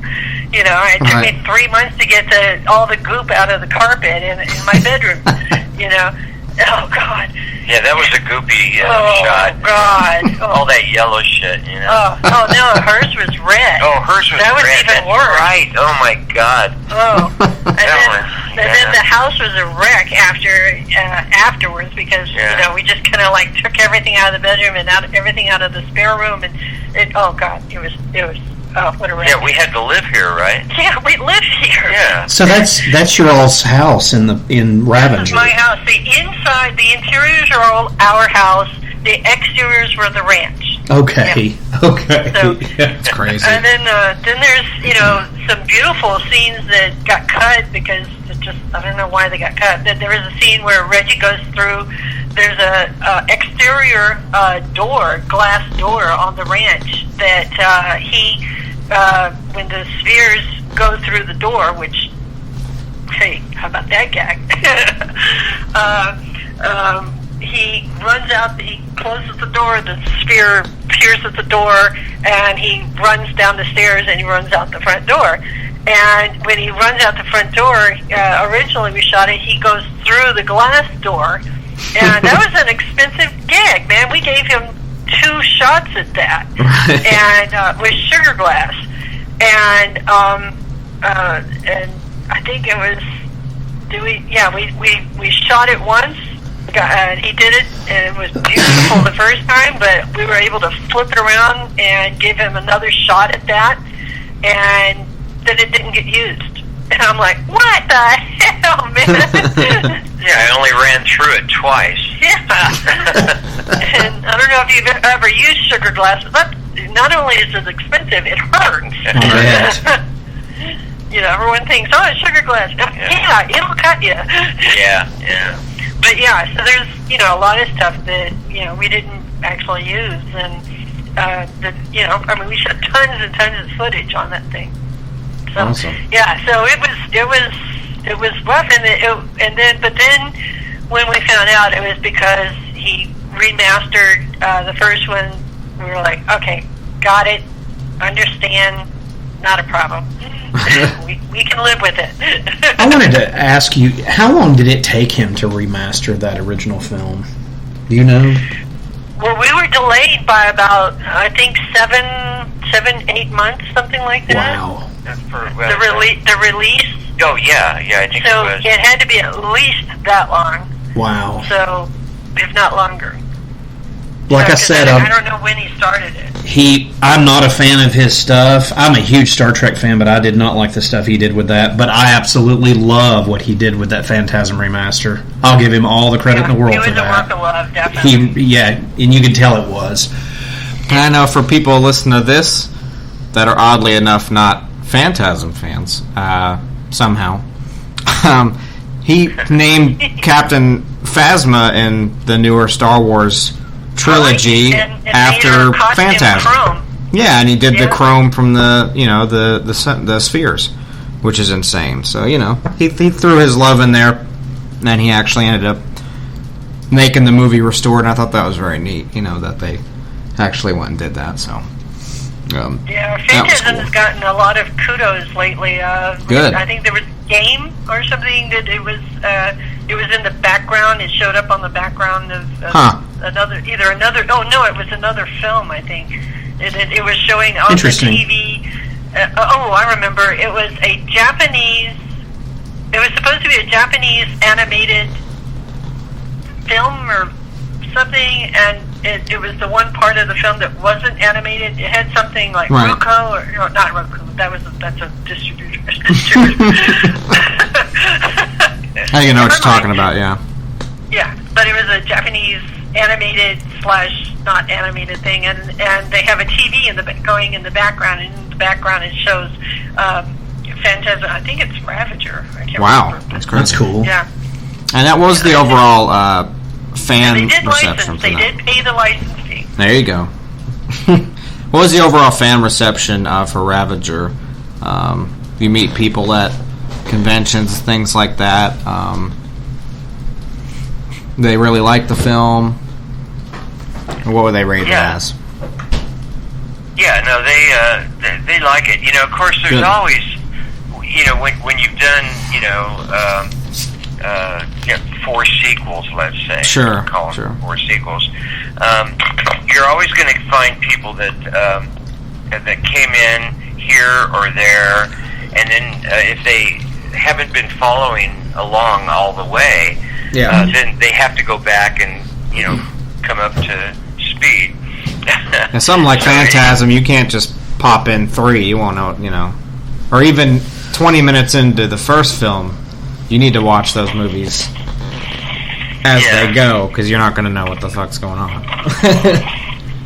Well, and a lot of fans were just so hungry. They were so hungry. Yeah. And they were just like, they had to see it more than once. Yeah. Right. And it was like, I think it was, to be honest with you, I think it was best received by the industry colleagues, Wow, yeah. Because they were just like, oh man, we've been waiting so long for this. Yeah. And then, they see it once for the shock and awe, and then they go back again for the story. And it made me go back and watch them from start to finish. I went. Yeah. I went right to 5, and I think I watched 5 again. Like right after I watched 5, I was like, I got to see that again, and I got to take another perspective out of it.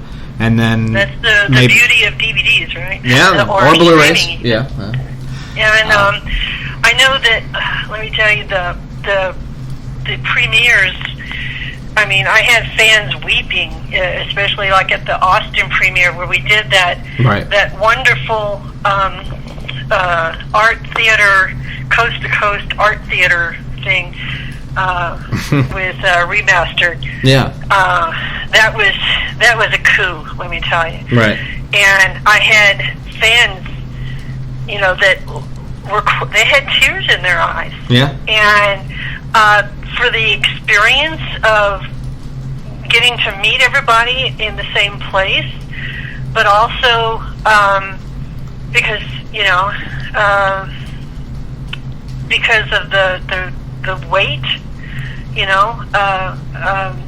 finally over.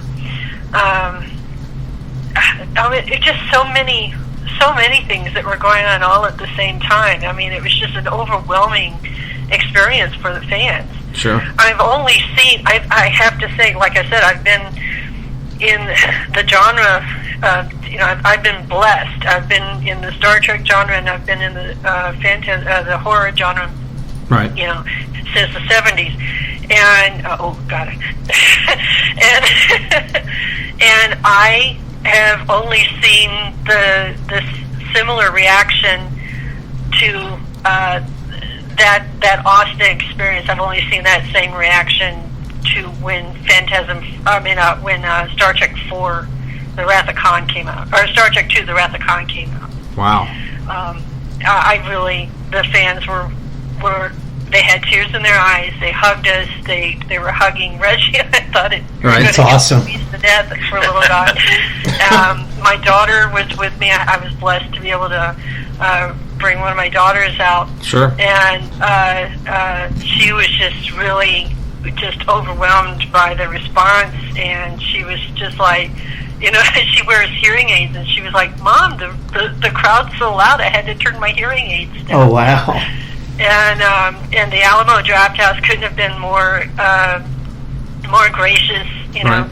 And in hosting it and everything. And I mean, I couldn't believe the size of the crowds, the lines for them.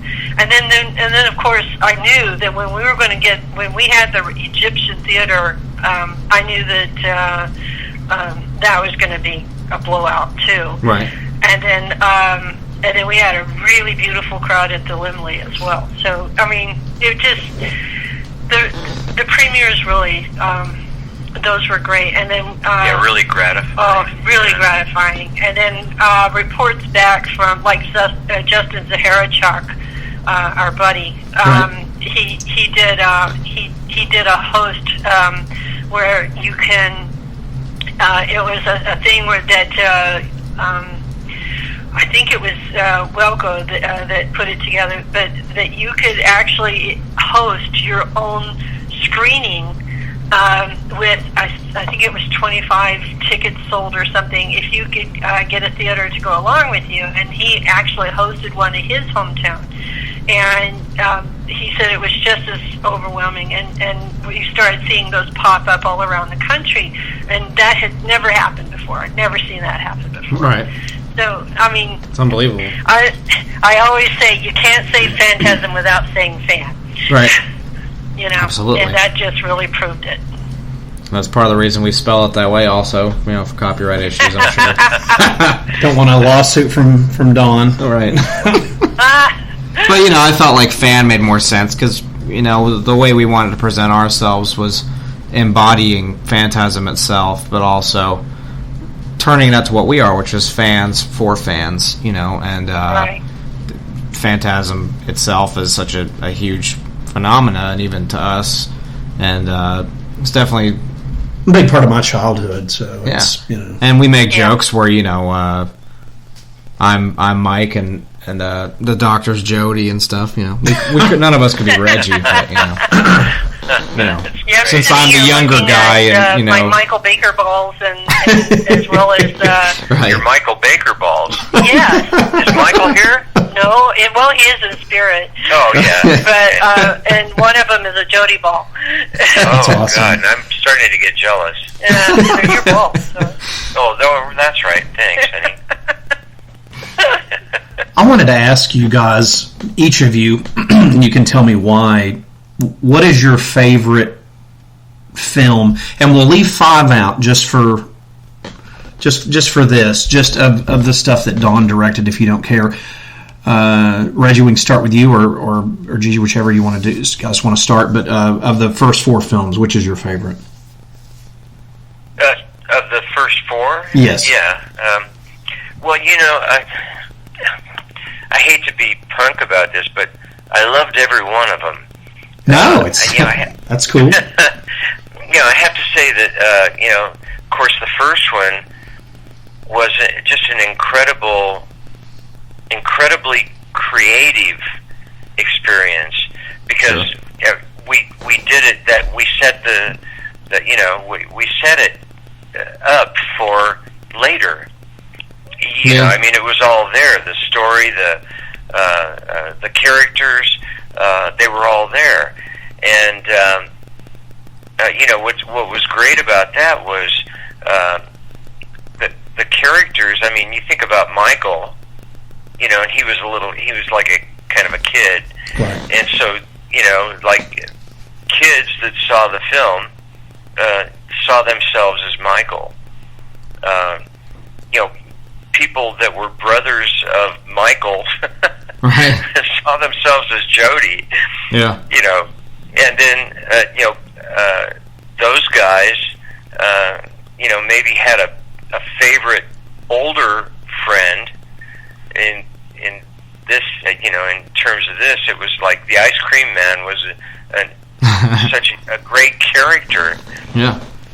You know, because I remember, and I'm sure not a lot of people do, but when I lived in Long Beach, and the Good Humor ice cream truck guy would come, you know, through my street every day at the same time. It was about, you know, when kids were out of school and stuff, and so I got to know kind of, you know, the ice cream guys, Right. and they were always, because part of their job was to be really up and friendly and happy, and you know, because they were dealing with children. Sure. Right. And they wanted to sell their ice cream. and so, you know, I totally understood the ice cream truck driver and ice cream man, and so, you know, and again, you have to go back to Don, who he also had that same thing going on when he was a kid. Right. And it was like I mean, when you heard that, you know, the jingle of the truck coming through your neighborhood, all the kids would go, ah! Ice cream! Ice cream! Yeah. I scream, you scream, we all scream for ice cream. Anyway, so that was kind of the nature of the Reggie character in Phantasm, and for him, you know, for it to have developed where he, you know, so strongly he would throw his body on the gates of hell for his friends, you know, and but you better, if you're, you know, if you're not a good guy, you better get out of the way because I got 4 barrels. Yeah. Say Ice Cream Man in Hell. That's a good one. It's a good title. You betcha. You betcha. Maybe we'll make and so, it's another podcast. You know, I think just, you know, the development of that Reggie character, the Ice Cream Man character, in you know, from 1 to 5 is really remarkable. Oh yeah, definitely in that perspective for sure. Yeah. When you see it all unfold into you go all the way to 5, you're like, wow, it went so far. And how the characters really do develop and become their own. Oh yeah. Yeah. I get asked by fans a lot if I needed to see 2 films to explain the series, which one would it be? And I tell them 1 and 4, because if you didn't know anything about the franchise, those 2 explain the whole thing. Yeah. It's not that 3 and or 2 and 3 are inconsequential, or 2, 3, and 5 are inconsequential. It's that those 2 encapsulate the beginning of the friendships. It talks about in the beginning. It talks about the development and the exposition of Jody and Mike and Reggie's characters and the tall man, and it represents an innocence, a more innocent time, and yet there's this time where it also makes a reference to that Jody, you know, he's returned from the war, and he's a veteran, right? And so he has seen some stuff, and that's why he knows how to handle a shotgun, and absolutely, you know, warning shots are bullshit. Yeah, with 45 in his hand. You shoot to kill. And when you pull it, if you're going to use a gun, you shoot to kill. Warning shots are bullshit. Awesome. And it represents, and you see that Jody and Michael have been apart because he was at the war. Right. He came back. They're reconnecting, but they're reconnecting over a very incredibly sad time. Yeah. They lost their parents. Yeah. And then, but then there's this rock that's always been there. Even when Jody was gone, Reggie was there. Right. And that's not to say that Reggie didn't go away too. It's just that Reggie was there for Michael. Yeah. And he's kind of been the uncle to his little brother. Exactly. And so Jody has this relationship that's sort of like this camaraderie with Reggie that it's sort of like this unspoken relationship that happens between veterans. Yeah. And so that comes across in a very subtle way. And so there's this coming of age, this breach of innocence that happens when the tall man comes on the scene. And he takes away all of their innocence. What is more innocent than an ice cream man? Right. And he takes all of that away. He takes away. It's the worst summer of Michael's life. Yeah. It should be the best. He's got his moped. He's got scoping out Jody and his hot babes and all that. I know. He gets to see boobs for the first time. Oh, I love that. Him having sex, Some graveyard shenanigans, He has his own two hot babes that winds up in the bug, I mean, come on. Right. He's free, really, even though it's a terrible time. I mean, sure. He's free. It's just him and his big bro, and he's a man about town now, but there's this horrible thing that's happening. And so this is a coming-of-age film that every young man and really teenage girl can relate to as well. Absolutely. And then there's 4 where they are now grown. They are, they've been through so much together. They've disappeared from each other. They've been through dimensions. They've reconnected. They've been turned into a ball and a... Yeah. To find out their commonality, the commonality of their experience, which they kind of get together, just seriously, and they kind of get together and they figure it out. Yep. Little low and brown. What was it? Short and brown and low to the ground? Something like that. Yeah, that's it. Skittering across, this damn thing. Mothers.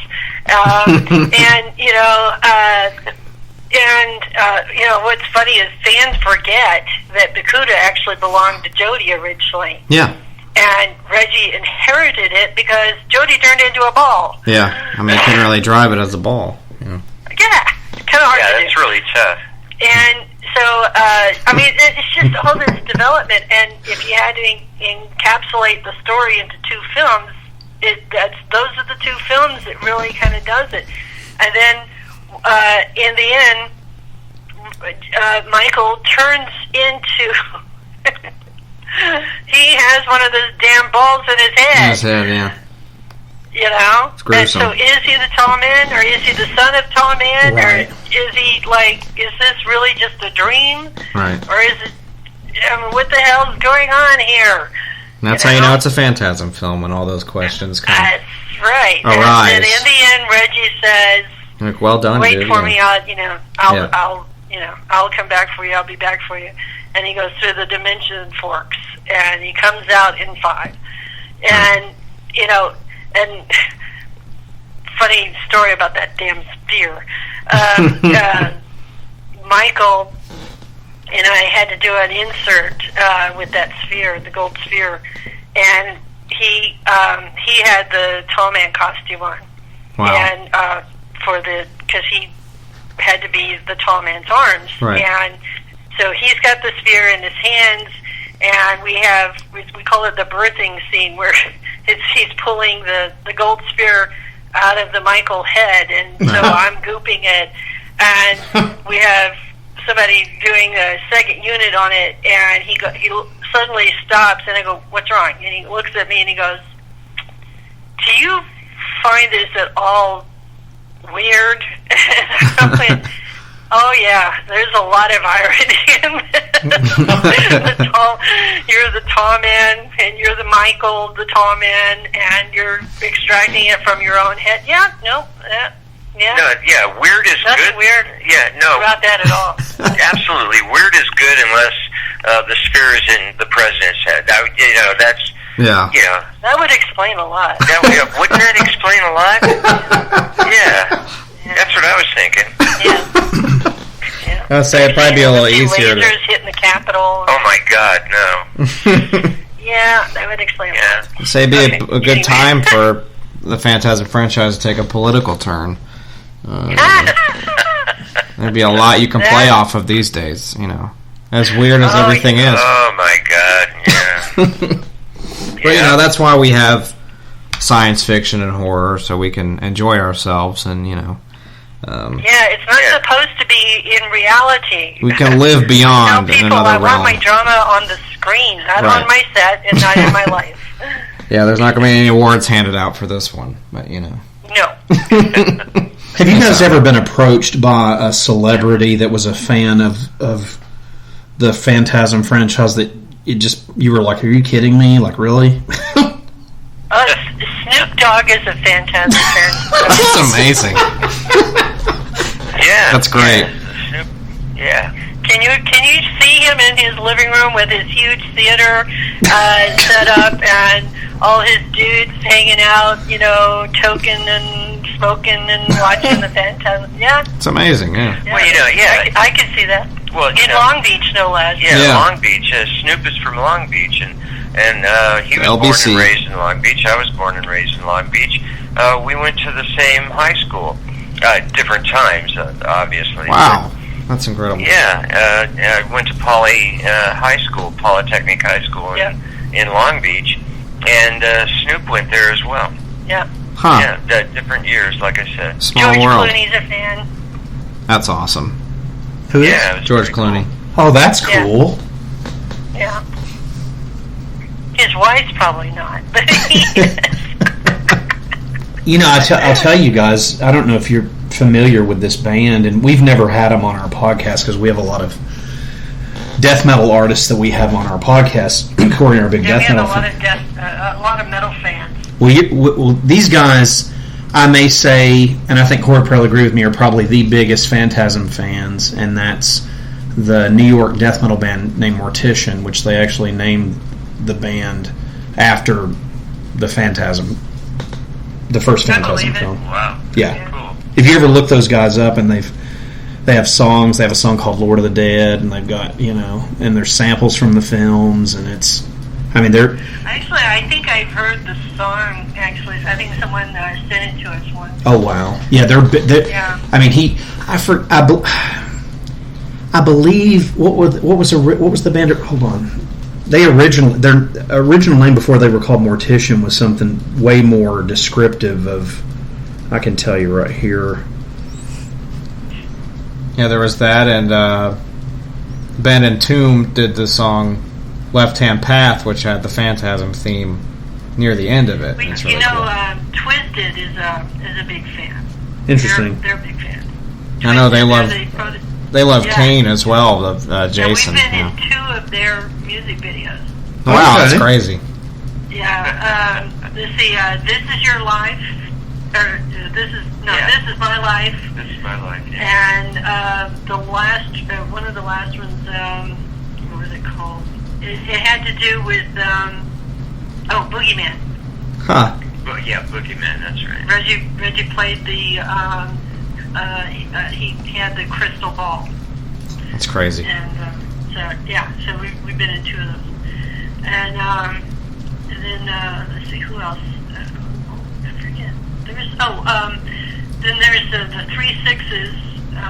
They're fans. And, Okay. And then I can't remember this guy's name, but which I feel terrible whenever I have to say that. But I have a good memory; it's just short. But there's actually the band I think is called the 3.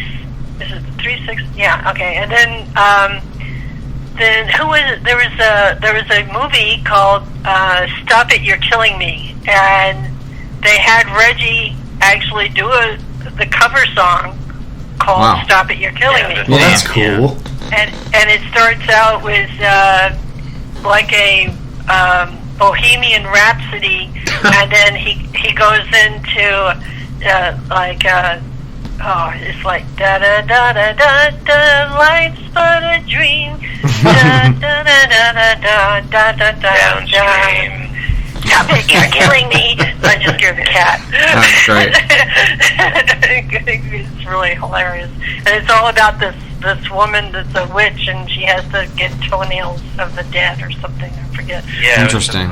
So it was very out there. That's great. And then for the 3 Sixes album cover, they had me do a mostly nude or all nude carry shots of the top 6 horror vixens. Oh, okay. Included in which I got them Debbie Dutch and Brink Stevens and Linnea Quigley. And You gotta have Linnea in there for sure. Yeah, of course, and Brink and Debbie. And, Yeah. I taught Debbie Dutch how to do. You know what the drink BJs are? No. Look it up. Okay. A lot of things pop up when you look that up. Reggie's 50th birthday party. So if you look up those keywords, a lot of stuff pops up. But usually it's not. Yes, that's the idea. I'll do it anyway. I'm not afraid. We'll do it. One of our notorious birthday or parties that we had in the 90s, 1995, I think it was. That's crazy. Well, guys, look, I don't want to take up too much more of your time, but we have had an absolute blast talking with you. Very fun. This has been incredible. Oh, yeah, we've had a lot of fun. Yeah, and Gigi, I want to especially thank you for setting this up and being so gracious to us for getting this set up and everything. And you're very kind. It's been an absolute pleasure talking with you. Reggie, it's been an absolute honor having you as well. Yes, sir. Really legitimizes our podcast now, I think, as we... Come on, you're legitimate. No, wait a minute, you're not legitimate. Maybe you're illegitimate. Yeah, wow. Now that makes you better. Better. Now it's like, hey, we've got Reggie. I think now we're okay. At least for now. This has been a super fun time. It's been an honor. Hey guys, this is Reggie Bannister from Phantasm, and you're listening to the Phantasm Podcast with an F. Yeah, that's great. Love it. It's amazing. Good. Yes. Again, I can't thank you guys enough for doing this. It's amazing. Absolutely. That was a lot of fun, man. We're huge fans, and I literally grew up watching these movies. I remember skipping 9th grade to go watch Phantasm 2 in the theater. Like, my friends and I went and got stoned, and we went and watched it. It was amazing. I'm an older fan. I love this stuff. This is I remember seeing the first film at a drive-in theater with my uncle. So it's cool. Yeah, that was great. Drive-ins were the best, weren't they? They were fun. Yep. Listen to it through the radio. Yeah, they were a great place. To get sexual favors. Make out. Definitely. I always loved the little jingle.